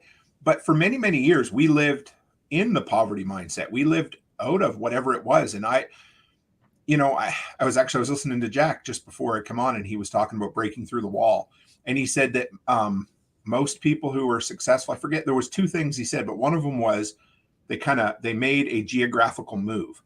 And there's something about that. I'm not telling everybody to up and friggin' pack and move away, but there's something that breaks you out of the chains of whatever your local beliefs are by going somewhere else, because you get to both look at this new place from kind of a bird's eye view, and it also gives you a new frame to look at everywhere you grew up, and you realize, shit, that poverty, that poor mindset, that this is just the way it is. It isn't just the way it is. You just chose to live in it, and you were so blind to it that I don't know how to fix it. Also, new people will not have typecast you as however you were typecast wherever you were for. Like if you stay in the same job for 25 years at the same place, you have been put in a box at that job. It's very hard to get out of that box. You move to a different company, you have a blank slate. You can do whatever you want, and they don't know. Good point. And I think you're right, Tim. I mean, we did move from San Diego to middle of nowhere, Tennessee.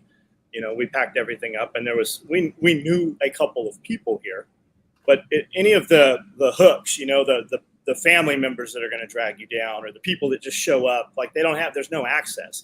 And one of the biggest things is just eliminating access. There are very few people that have access, past this.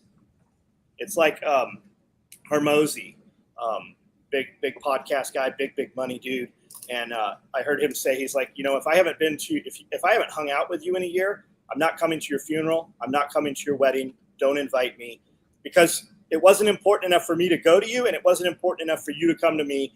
I am super focused on making these things happen, and I'm putting everything I have into those people that are with me right here. Like you're not gonna see me attend anybody's wedding out of here. It's just not. Don't invite me. And usually it's not people I know that invite me. It's people that I don't know that invite me. Not to be an asshole. I'm just doing my thing, and my thing works because I do my thing. Like I'm not coming to your funeral. I haven't seen you in years. It's not happening. It wasn't important enough to see you while you were alive. I'm definitely not coming to watch them put you in the ground. It's a good point. Alex Armosi. I remember quite a few years ago, it's one of the first times I actually said no to somebody. It was a good friend of mine who asked me if I could be a pallbearer for his father. And I'm like, I can't, no. I didn't know the dude. I didn't have the time. And before that, I was always the type of person that would just, yep, didn't matter. I would say yes, I'd commit, and I wouldn't do it. And I'm still not perfect at that by any means, but I remember that. And I was like, shit, yeah. And it felt weird for a minute, but then all of a sudden I'm like, oh yeah, I can live with it, and whatever. If somebody takes that offense to it, well, it doesn't matter because they don't matter. Yeah. And that line is different for everybody, where that line is. For me, I will go to my family. Sure. The ones who are my family. And they can be family by blood or not. That's right. I mean, but if they need me, I go. People are like, when are you going to come see me? I'm not. We have 3 events here where 1,000 people, most of them I don't know. It's important enough for them to come here. If it's important enough for you to see me, you will come here. 1,000 strangers come here. But the guy asking when I'm going to see him I'm not coming to see you ever. It's never happening. Yeah. So guys, if you want to see John Willis in person, come to Self-Reliance Festival. Tickets are early bird pricing through August 1st, selfreliancefestival.com. Most seemed like it fit there. Most of my closest friends, and some of them, are because of Self-Reliance Festival. That's real. Like Evan and I would say, and I don't know what Evan thinks, but I'm probably closer than Evan's in like my top, definitely my top 10 people that I communicate. And we communicate one-word sentences, right? But there is always something actionable and of value.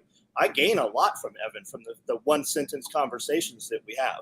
Same Bob Lester. That's another one. Like he's a great dude. You have that board of directors when you're about to do something and you want people to have other input.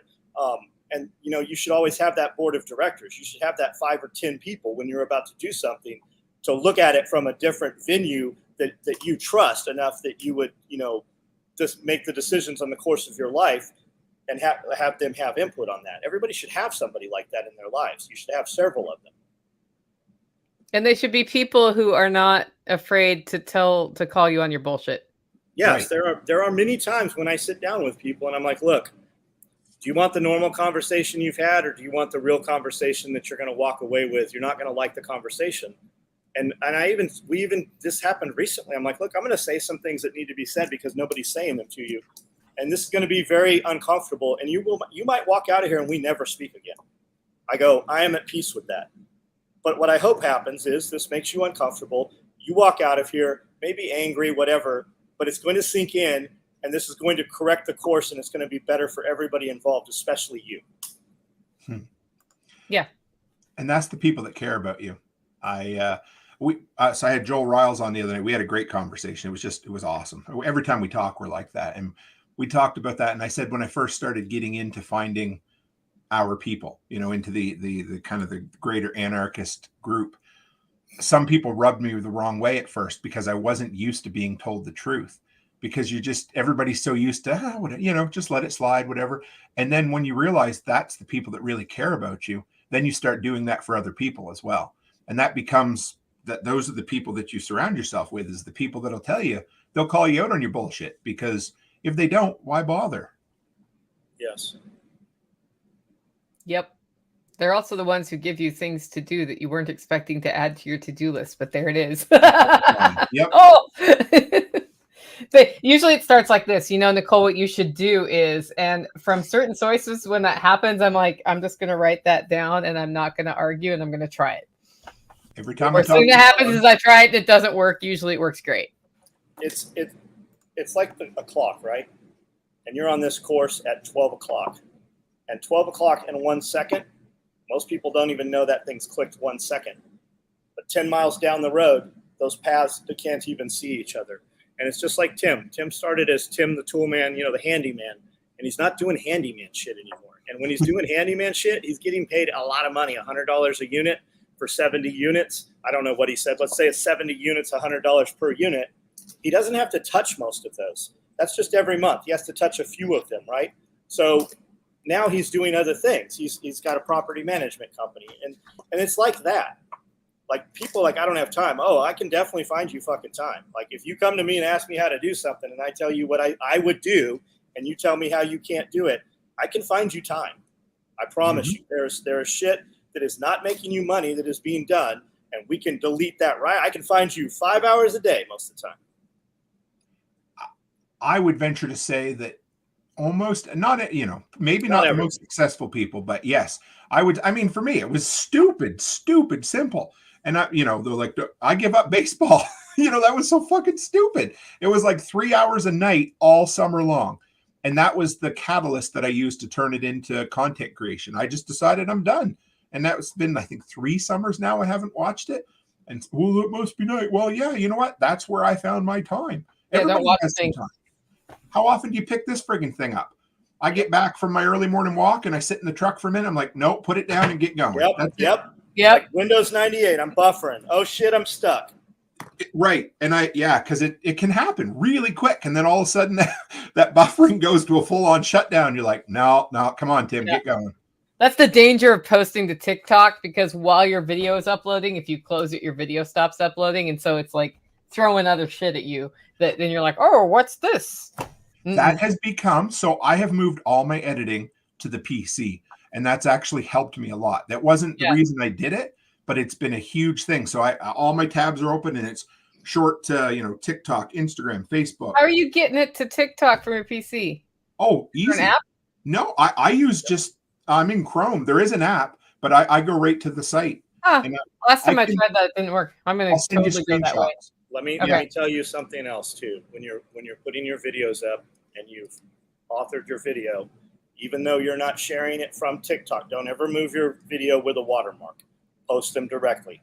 TikTok goes to TikTok, Instagram goes to Instagram. A lot of these platforms know that you have put the same video, even though you didn't share it from one to the other.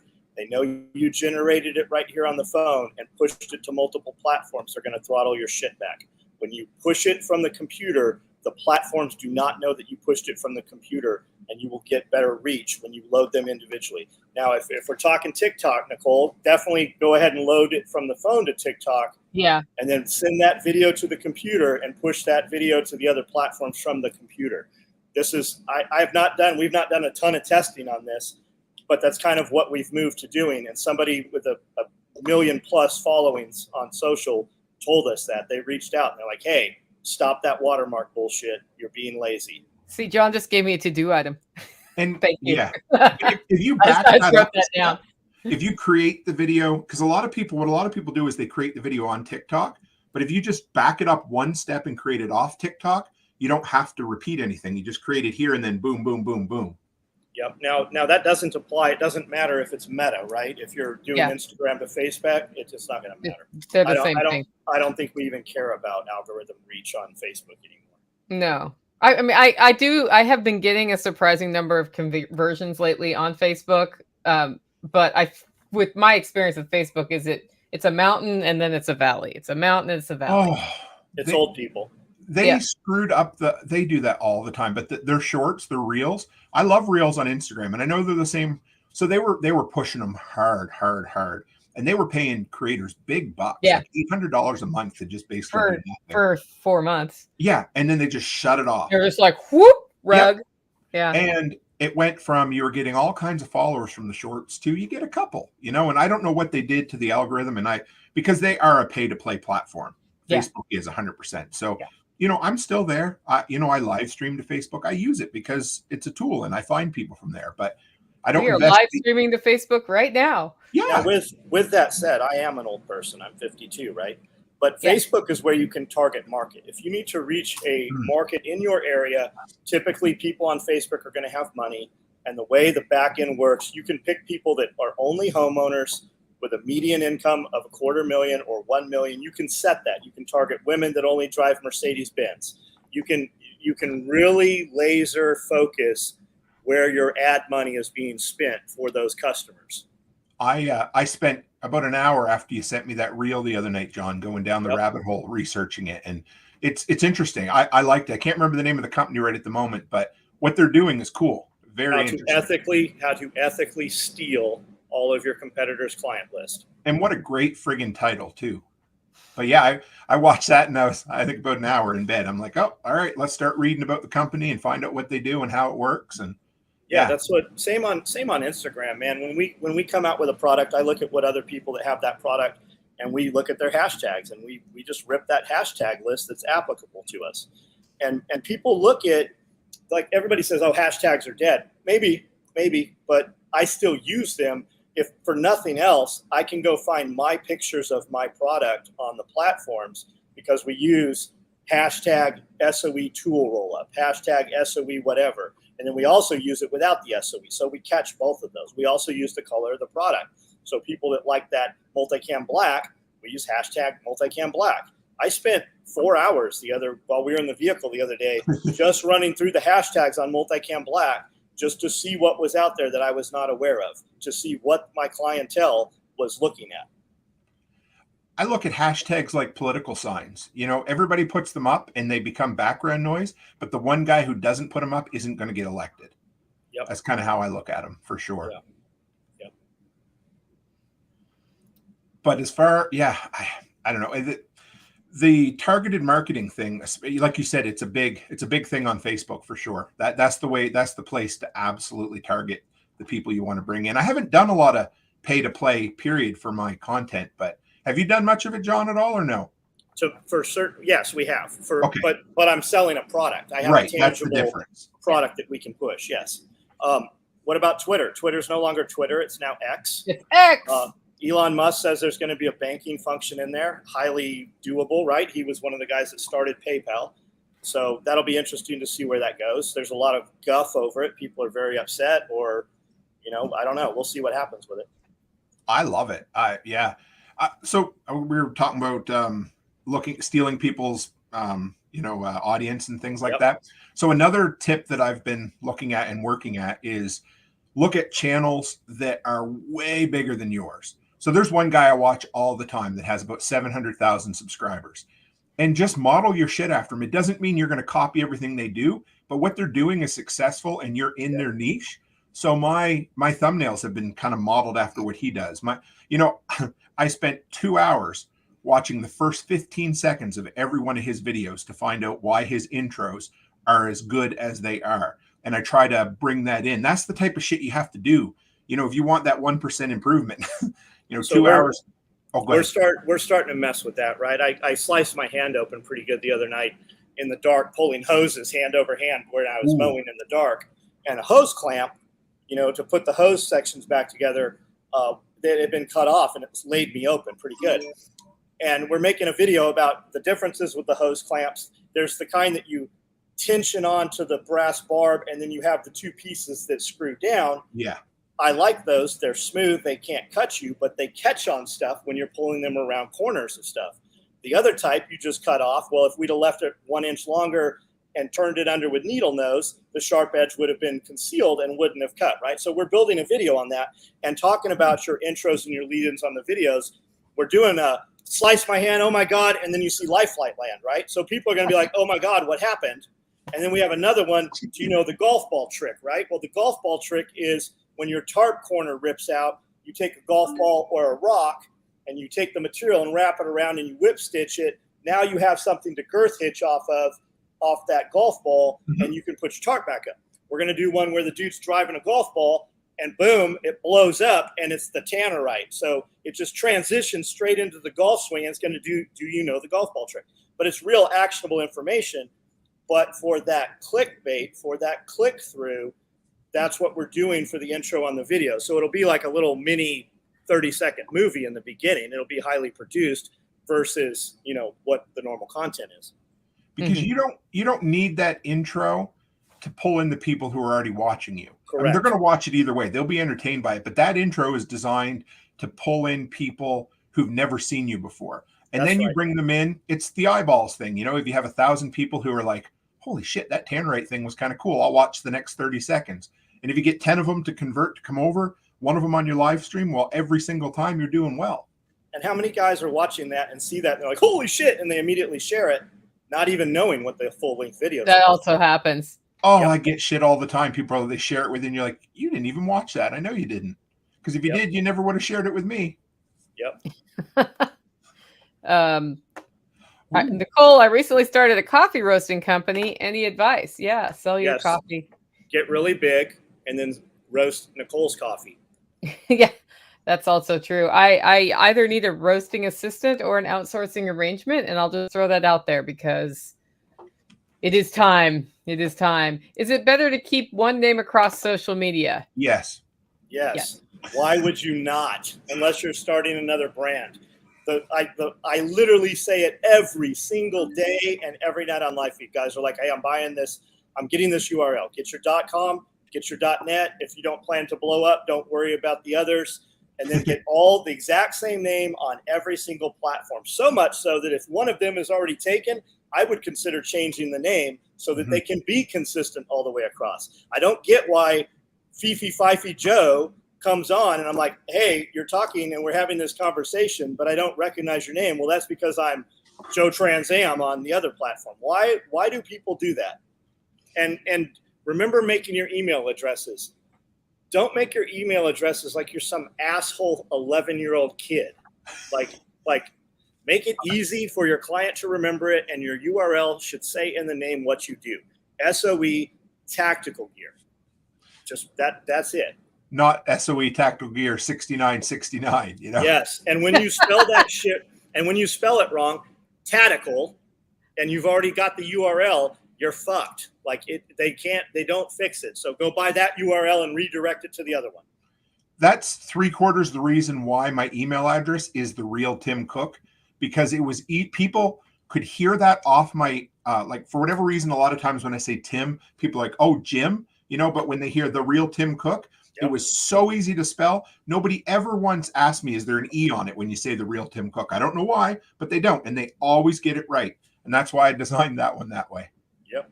You can buy names from people too. Yes, a lot of people. And that's what I tell guys.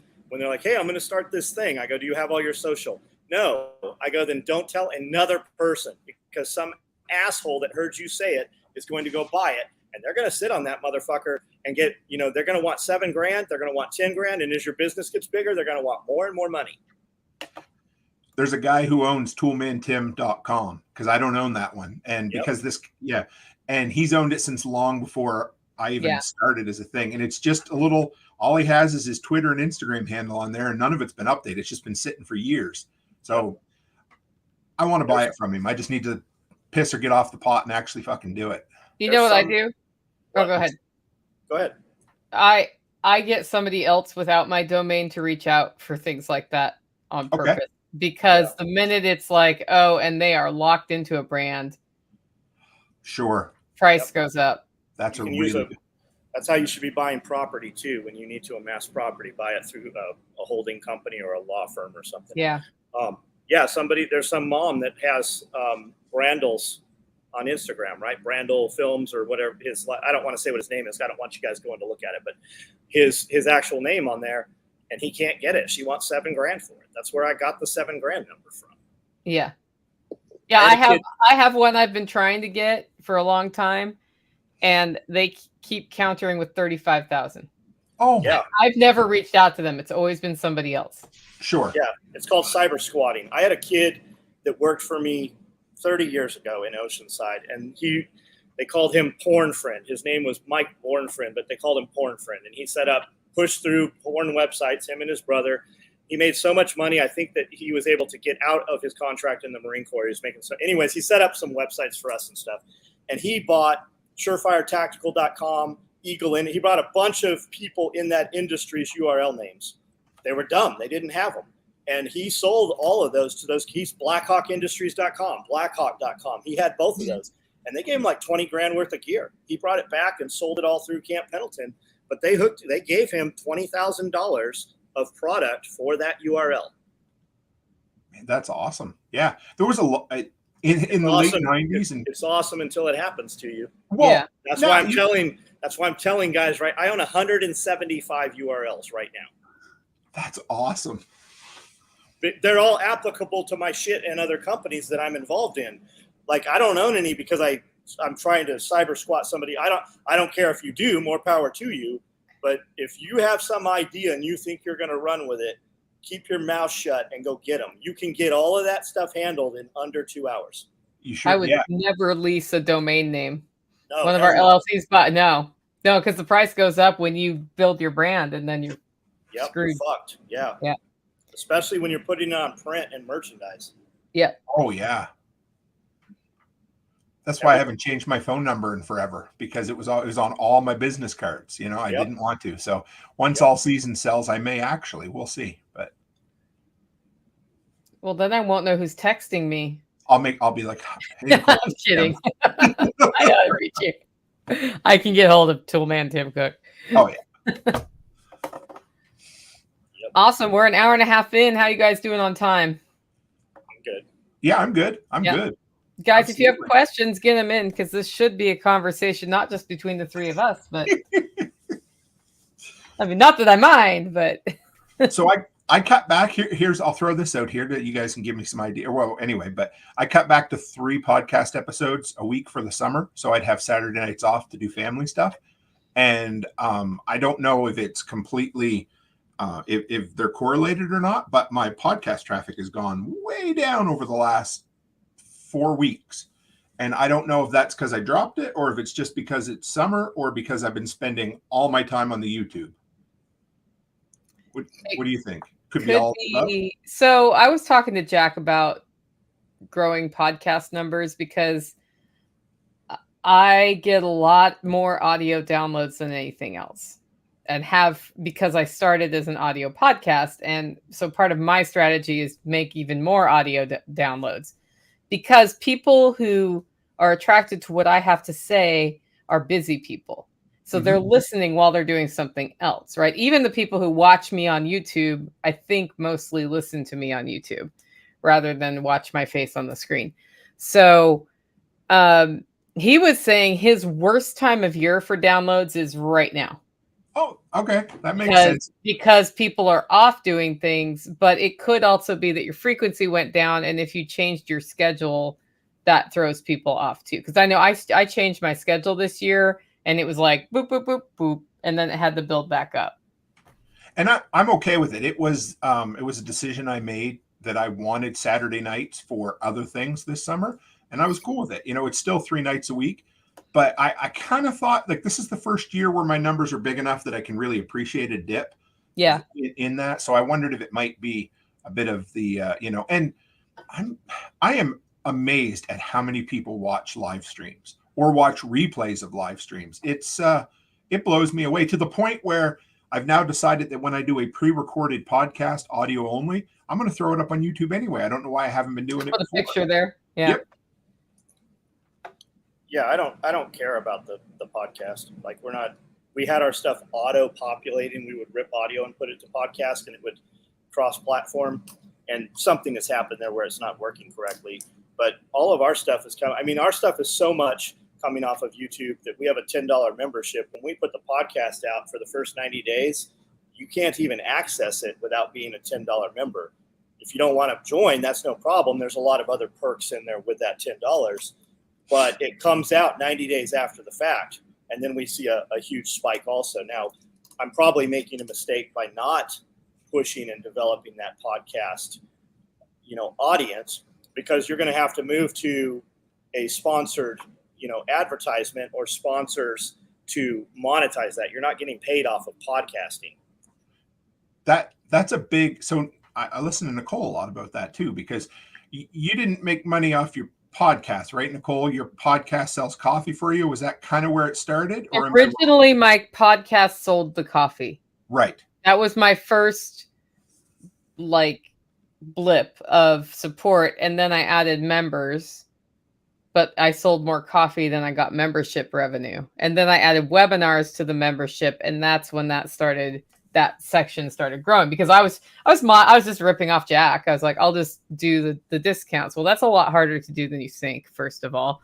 And then they could already get that from him. Mm-hmm. So then I added sponsors later, when people had asked me for so long to be sponsors that I finally was like, okay, I'll do sponsors. But that is not the majority of my revenue. My revenue comes from membership and coffee. Typically, people asking you to do sponsors, they don't have the money you need. I'm not saying don't do sponsors with people that reach out to you, but when you're getting 1 million views a week or 1 million interactions a week on YouTube or whatever, you can show that backside to companies that you think you can't do business with, and just go, hey, I'm getting 7 million interactions every 30 days on my YouTube. Let's talk about some sponsorship. What do you guys have? And typically they will get back to you. This is what we have. And then you can negotiate it. Like there's guys with 1 million interactions that are getting $5,000 for an ad read per time, $5,000. That's the check that's coming through from companies with those types of numbers. So take your numbers, build your numbers up, and then reach out to the people that you think, or stuff you've heard on other podcasts, right? And they'll try to give you an affiliate link. An affiliate link is not what they're giving those big guys. An affiliate link is some bullshit. You push the product, tell people how great it is, and then you get a couple pennies or, a couple bucks off of each of those sales. While that company is going to bigger audiences with YouTube creators, and they're paying them $5,000 an episode plus affiliate link. Now, I got to say, so Amazon affiliate doesn't pay real well. Correct. Now, they're going to be my largest single income source this month, which is cool. But I will say that earlier on, I wish I'd have started doing individual affiliate partnerships with companies, because that's your earliest way to make money. Yes. Because they don't care. I shouldn't say they don't care, but they'll give you an affiliate code because they don't worry about your audience. They're just, because it doesn't cost them anything if you gain them a sale. So I've partnered with EMP Shield because they're run by people that I trust and I know and are friends. They reached out, but I still did a deep dive into their stuff because I wasn't going to do a video on something if I couldn't stand behind it. That has been huge for me. Yes. Huge. And if you watch my video, I start out with I thought this was the same as alien abduction insurance. Same. And and in my video still to this day, I say, here's the deal. There's third-party verification on their EMP testing. I get it. I can't guarantee you it's going to work, but what I can guarantee you is lightning and surge protection on your whole home. And to me, that's all that matters. And anyway, that portion is going to be, that is going to be my second biggest income stream this month. And that was another thing that came from friendships from within the community.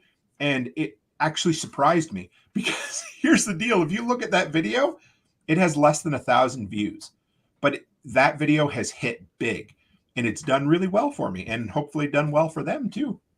But there's ways to make it. $20,000 of insurance per circuit that has that unit on there. Yes. That's what they cover you up to. We had a lightning strike out on a gate out here that's on its own service pole, not protected. It cost me $1,400 to replace the circuit board in that unit. That's what I was charged, was $1,400. I could have put an EMP shield on there for $200, and they would have covered that whole fix. Reach out to companies you like. Reach out to brands that you trust, because you don't want to be a shill either. You don't want to be pushing whatever it happens to be that you don't believe in. I'm not going to begrudge you, but that's not what I'm going to do anyway. But reach out to, Streamlight, and for me, Streamlight and Coast flashlights, I love. I've reached out to Furman generators 2 or 3 times, and I bet you I've sold, 200 or 300 of their tri-fuel generators through Costco because of my reviews. And but reach out to the companies you trust, and then you feel good about it. The one I bought, those little battery cards, the Batrix, that video blew up on TikTok, 1.6 million views. I get a phone call one day, about 2 days after it blew up, from New Jersey. This guy's like, "Hey, I'm Sam, the CEO of Batrix." He's like, I want to work with you. I'm like, "How did you find me?" He said, our sales went not through the roof, but there was a huge spike and they found my video. So they made me custom Batrix with Toolman Tim's logo on it, the little battery packs. They give me an affiliate link. I think I was their very first affiliate. I've set them up with some other people, but it was a product I already believed in, and it was great. It was easy to partner with them. I still get pushed that video every couple of days. I saw it Sunday when I was in the vehicle. It's so weird. It just keeps circling back around, and it's been a really cool experience. That was the first. I mean, not the first time it happened, but that was the biggest time it's happened so far. But yeah, and it does need to be things you use. Like, you've never seen me promote some stuff that I haven't used for a very, very long time. Right. And I'm terrible. We have a ton of affiliate codes. I'm terrible about being on video and pushing them. We almost have to script it in where the people in the room are like, hey, you need to mention this, you need to mention that. And EMP Shield is absolutely the easiest one we've ever used. And they pay you well. They reward you for it. And like I said, it's a good product that fit in with my brand, and it's paid well. And they also, what I love about it is they also give a really good discount to other people. Yep. Yes. It's an easy product, and they're freedom-minded folks. So it's not like there's lots of other products. And they're not hard to install. No. And they're here at all of our events. They will be at Self-Reliance Festival if you want to talk in depth. Absolutely. And I'm going to be speaking at their event at the Midwest Preparedness. Yeah. You're I'll see you there. Yes. Yeah, I'm speaking there too.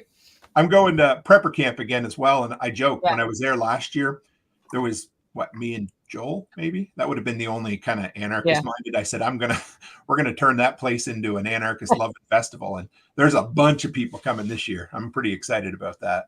Do you know Epoch Times? They're huge. Do you know they just had a Freedom Festival in Memphis? No. I didn't either. Didn't know anything about it. Freedom Fest. Didn't know nothing about it until the video I watched this morning where all those guys, those huge names, all those dudes were there at that. So that event used to be in Las Vegas until COVID, I'm pretty sure. I don't know why they moved it to Memphis, but that was a big policy, like public policy freedom event back in the day. Of all the places, Memphis. I know. I saw that they were in Memphis, and I was like, yeah, I'm out that weekend. But I've been to the one in Vegas. So it's an interesting thing. Okay, question. When you have multiple ideas to start businesses, how do you pick the one to start? That's where I'm stuck. I love you, Haas. So what are they? Give me some ideas. Don't tell us enough that somebody in here could take your idea. But what is it? What are we doing? And do you have examples of both, right? Post them up the same day on social media and see which one people. Give me 1 second. I'll be right back. How are you tying those with your customer, right? It doesn't. Remember, business means somebody's paying you. People walk in here all the time and they're like, I started my business. I'm like, how much money did you make last month? I haven't made any money. Then you're not in business yet. There has to be, test those out. And which one do you mind doing, right? Which one do you not want to do? If it took off, would you hate it? I tell people, when you go to work 40 hours a week and you pay your bills and you have that little amount of money left over, and then you accumulate that money for a few weeks to go do this thing. What is that thing that you spend any free money on, right? What is that? Take that and figure out how to make that make money. That thing that you're willing to work and go to a place that you don't like for a small amount of money every day, that money that's left over, what do you do with that money? Can we take that and turn the Airbnb on property in another state? Oh, this is the same guy, but I don't think that's what we're talking about. And selling online is way easier. Yeah, so he's choosing between Airbnb, buying pallets, and selling online, etc. Got it. Okay, the pallet. Which of those things make money now? So the pallet thing, and you can build a whole nother business off the pallet. There are YouTube channels. That's all. I've not bought a pallet, but I watch those pallet channels. So, and if you have a really good name, people will buy branded merchandise with your name. You could start that company off of that and turn that into you could even turn it into a social media production company once you know what you're doing. Well, there you go. You can resell the pallets. You can turn them into an aftermarket product you can sell. You can make content from it. Once you've built a little bit of a community around it, you can sell merchandise around it. There's 4 right there. And the stuff that doesn't pay, the stuff that doesn't sell right away, you don't even have to warehouse it. Take it and donate it someplace and get the tax write-off for it. Now, guys have this idea that, I have all these tax write-offs. Tax write-offs only work if you owe money to the IRS. It removes what you owe. They don't ever pay you because you have tax write-offs. So once your business is going, though, it'll be good to have that.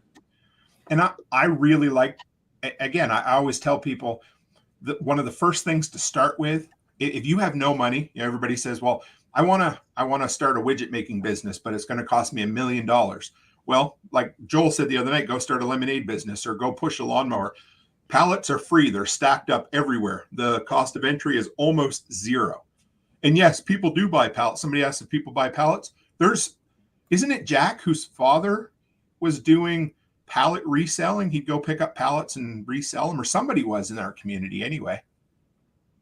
Okay, yeah, I didn't think we're talking about 4x4 shipping pallet. I thought we're talking about like Amazon return pallets. Did I misread that? I don't know. So there's whole YouTube channels where all people do is pallet stuff. And what they do is they go into Hobby Lobby and all these places, and they show you on Pinterest, and they show you on what's that little website where people won't make a real website, so they pay that place a huge Etsy. Etsy. Oh yes. They go on Etsy and they look at the highest performing pallet wood products, and then they make them, and they're like, okay, this guy sold 400 of these this month, and he charged $120 for this. I just cut these out of these pallets and I made them, and they take 10 minutes. And then they start, and there's whole YouTube channels that just show you the lowest input, highest price profit on pallet wood stuff. So if that's what we're talking about, there's a ton of ways to, imagine if you just delivered pallets to events where they were going to have bonfires. I haven't ever seen anybody do that. That's a possibility too. It's funny how our brains went in two different directions. I think you were right the first time, John. He said it was buying pallets, Amazon returns, and reselling them and stuff. Yep. Because you get good shit. Like, you never know what's in those things. There's companies even that buy those and then just resell the pallets too. There's dudes that they'll break that down. And a lot of times when you go to buy the pallet, you can kind of see what's in the pallet somewhat. Mm-hmm. There's places in Edmonton, they're all over now. It was called Crazy Bins or something. They would buy whole pallets and then they would release the stuff on Monday. And each day the price would go down. So the first day, every item was like $10. And then by Friday, everything was like 50 cents or buy one, get one free. And so it would clear out most of their junk by the end of the week. Yeah, we had a place, I think it was called Second Saturdays or something. And it was literally only open the second Saturday of the month. And that's what it was all the shit that they didn't direct sell. Yeah. Somebody says, I've read that Airbnb bookings are down. They are. I've talked to a lot of Airbnb hosts because I stay in those all the time when I travel because I prefer to have a kitchen to cook in. But part of that on Airbnb, if you just depend on the platform to book your Airbnb, it won't book as full as if you do other ways. So like we had ours listed at the Traveler Center at the rest area right here when we did it. And I had flyers in there and did a whole bunch of other stuff to book it. I just used their platform to book it. Oh, so you would reach out to customers, but then say, if you want to book it, go through. Yeah, you just have it go through that link. Yeah. So maybe I don't understand, but you can't be listed with Airbnb and say Verbo or whatever they do. Okay. Yeah. At the same time. You just have to manage your calendar if you do that. A lot of people are out of money. All the food costs way more right now. People are just out of money. Everything costs more right now. So they're not traveling and they're just not using Airbnbs. People with money, they still have money. But your average person, things have constricted. That's true. They're just tighter. They're just not, they're cognizant of, they're not just going to Walmart, right? They're taking one trip to Walmart and they're planning their trip for fuel consumption. You're seeing it. It's happening. Yeah, it's going to get more that way. Yes. It's everything that's happening right now is caused 6 months ago. So all the shit happening right now, wait till you see it in 6 months. You go and we notice it. You go and get groceries and what you get for $100 is almost nothing. It's insane. Yeah. So here's something every time I'd go south, I always noticed significantly, especially down in Tennessee, I found grocery prices were really quite low.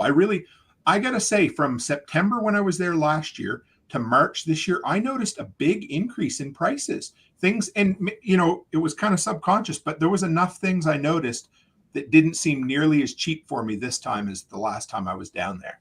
I would agree with that. Yeah, we do a weekly like shopping report. One of my listeners puts it out and I read it on Monday.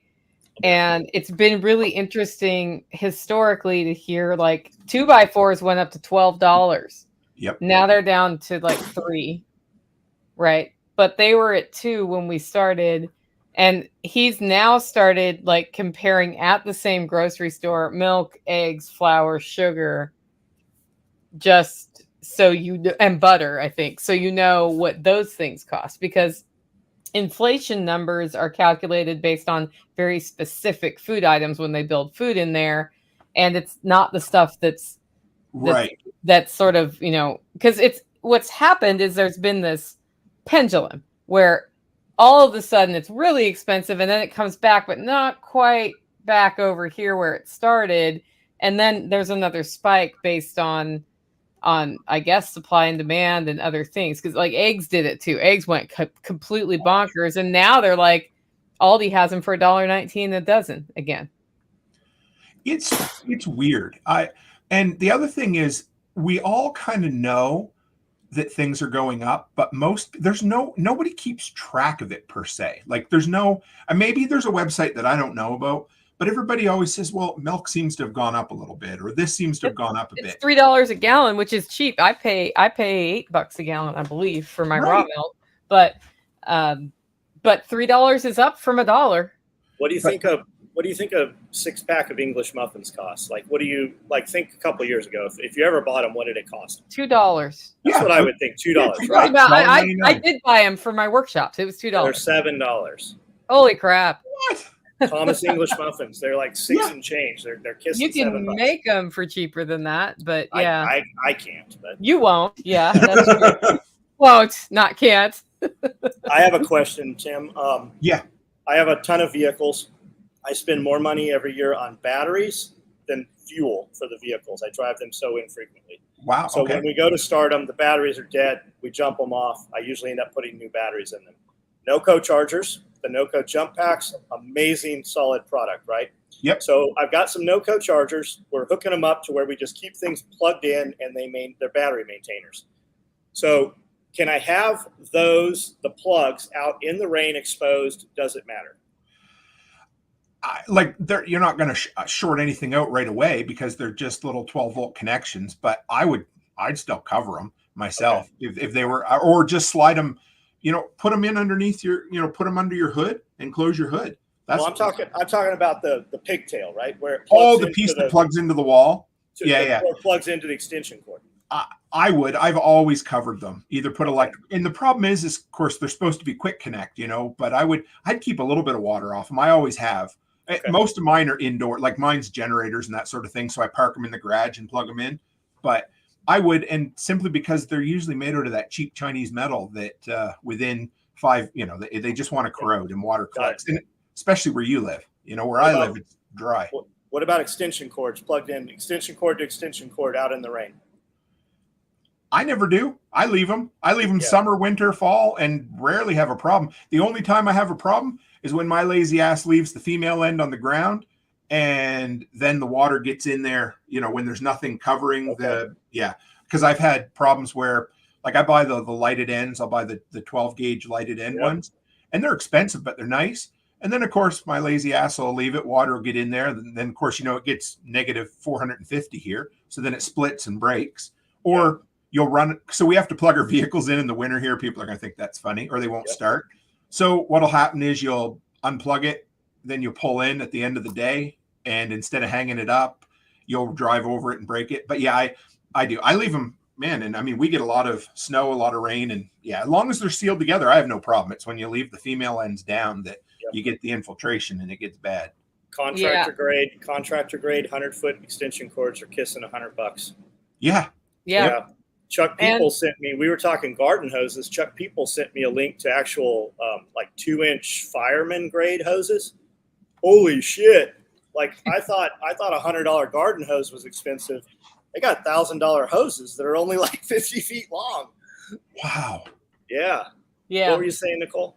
Oh, I was going to say on the extension cords outside, if as long as they don't pool in water, Yeah. Which your gravel probably most of the time doesn't, but that's where we've run into problems here when we're like putting 2 out for the chicken coop or whatever. What's the worst that happens? It's rain and you're barefooted. You catch a little shock. But that would hurt. It's more that it's going to blow the breaker because it's going to detect that there is a short. Because I'm just curious because we do it all the time. Like I've done it forever. I was just curious if there's a reason not to. A lot of it is, for me, again, it's the same thing. I just do it if it's going to sound bad, but if the replacement cost is worth less than what the pain in the ass it's going to be to do it right every single time, then I just leave it. And I won't lie, I do, Yeah. Same with garden hoses. I'm not very good at putting garden hoses away, or even, my he's like, oh, you always got to, after you turn the water off, press the nozzle so it relieves the pressure off it. And, 4 days later, I'll go out and the sun will be shining and my friggin' thing will be aneurysmed up like that. But I just do it. I'm good at a lot of things, but that kind of shit I usually don't remember. So we were buying the 100-foot and 50-foot black contractor hoses, 3/4 inch inner diameter from Walmart. They were $35. Yep. And I know Walmart and contractor doesn't go together. We've had these hoses. I still have these hoses on the property now since the beginning of the property. So going on 8 years probably. We buy something similar. They're now $65. And the newer hoses, they burst. If you leave them pressurized in the sun, they split. The old hoses, they do not. But we constantly run these things over. So I know Jack has a hose that he loves. And I used to buy everything green or black so you wouldn't see it. I buy everything high vis as I can now, so I do see it. I just went to pull hose this morning to go water sheep because we have them in a sheep tractor, and I've got a slice out. Even though I had the deck up at 5 inches, I still popped this hose open. Which is why you need your hose repair kits that cut your hand, right? I have a bunch of them, yeah. I've got a bunch of them. Yeah. I buy the high vis. No stitches on that there, John? No, no, there's no stitches in it. It probably should have. Yeah. We're really bad up here.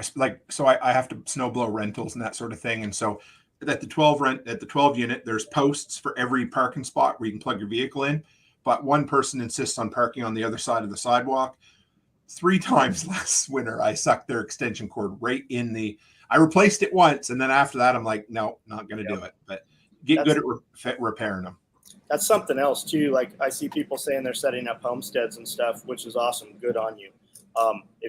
We don't know what we don't know. So when you're setting up a homestead and you're putting your concrete and such in, build everything to where you can get equipment up there so you don't have to snow blow it. We can just use a blade on a skid steer. All your fencing. A man told me something when I came on the property here, and he was helping me set up fencing, and he said, what's the biggest thing you're going to bring through here? And I said, well, probably just this John Deere tractor. He said, no. He said, let's build everything at 16 feet track to track, 20 feet ideally, 2 double 10-foot or double 8-foot fences, gates, so that we can get a big excavator. I go, when are we going to put a big? I'm not going to need a big excavator. And sure as shit, a month later, we had a 320 Komatsu in here pulling trees out. So just build everything as big as you can, even if it just means going back and putting another set in later. You are going to be so glad you did that when you set your main H posts. You're never going to say, man, I wish that gate was smaller. Right. I wish that gate was smaller. Man, I wish So I wish I had less room to get through here. They just built 3 years ago, multi-million-dollar medical center here in town for the doctors. Beautiful place. But who are the people that tend to go see the doctor, right? Old and sick people. They designed this thing. It's a 3-story building, but the main story is half a story off the ground. So now instead, if you had people coming in wheelchairs and the infirmed, why the hell would you not have that right perfectly level? So now in order to get in with a wheelchair or anybody who's infirmed, it's like 4 switchbacks on a long ramp. They're spending tens of thousands of dollars every winter keeping all that clear. And if they'd have spent 10 more minutes designing it, they'd have put that basement 5 more feet below ground, and they would have solved all the problems. But now instead, you've got every little Estelle that comes in with her walker and emphysema having to waddle up them friggin', it's bad. Makes no sense to me at all. You have entire abandoned buildings on videos, and they're like, what happened to this place? And it's some silly shit just like that every time. Right. So dumb. I did recently find out about a bomb shelter around here, which I'm pretty interested in. It's funny you say that. I was thinking about that this morning. That's awesome, man. Did you go look at it? Not yet. No, I haven't been back to the city. We're going to be up there this weekend. I have no idea. I would anyway. Yeah, I would love. Is it privately owned? Somebody had put in it, or is it for like the public? It was government. It's all government owned, and it was designed for continuity of government way back in the Cold War. Apparently, Alberta was the most prepared Canadian province. We had quite a civil defense thing here. So yeah, it was 15. I forget. I might have told you. I can't remember, John, but it was in the hundreds of people it could sustain for. It was a fallout shelter, not an explosion shelter. But yeah, if they haven't cemented off the entrance, I wouldn't mind seeing around in it at some point. Make some good video there. Yeah. Even if they have cemented off the entrance. I'm just being, Can you still get in? Yeah. Okay. What are some things you are doing to prepare for winter right now? Well, you guys probably you don't need to worry about it's still early even for me to start prepping for winter. I'm still thinking about my summer projects. There's a lot I haven't got done yet this winter or summer that I really wanted to. But it's going to be weird this year because September 15th, I'm basically not going to be back in my town until November 1st because we leave Self-Reliance and Becky and I are taking a trip to Hawaii for a week after that. So by the time we get back, it'll be winter. Must be nice. Oh, I love it. Thank you. It's why I can't go to the Kentucky Sustainable Living. Yeah, I would though. But yeah, it is fucking nice. I'm excited about it. But anyway, that being said, I do need to start earlier this year. But for us, it's all the biggest thing. It's going to sound foolish is cleaning all your shit up before things freeze, because anything that's left, where it gets warm or whatever. But for us, if there's a stupid, like I've said this before, but if there's a stupid dog toy on the back deck and it freezes solid, it's there all winter unless I get out and get like a heavy duty scraper and dig into the dirt or the wood. So tripping hazards, man. Make sure your tripping hazards are up. Make sure your cords are up so you're not going to suck them up into. And then for us, we have a Becky's She Shed. Every summer stuff goes in there. The winter stuff comes out. And I stop winterizing things. I just move it into somewhere warm. It saves me a lot of time. Like my pressure washer is the big one. It goes in the basement. I have a little spot for it so I don't have to worry about running antifreeze through it. Yep. Yeah, Tactical hates it because I make him take the outdoor kitchen sink and the dishwasher. Because I have a dishwasher and a sink outside for events. I make him take him inside, and he's always grumbling about how he has to take this whole thing out. I'm like, listen, I've gone through too many faucets by just leaving them out there, and then water gets in there and expands. So but it's too early for that. I usually do an episode at the end of August called Winter is Coming, because that's about when I start auditing the basics of keeping water from freezing for the animals and all of that. Like, do I have what I need? I don't need to implement it, but do I have what I need so I can order it now? But what I do for winter prep right now is I'm growing a garden and I'm canning food from the garden. Or preserving it in other ways. I am down to, I want 30 more jars of green beans for the winter.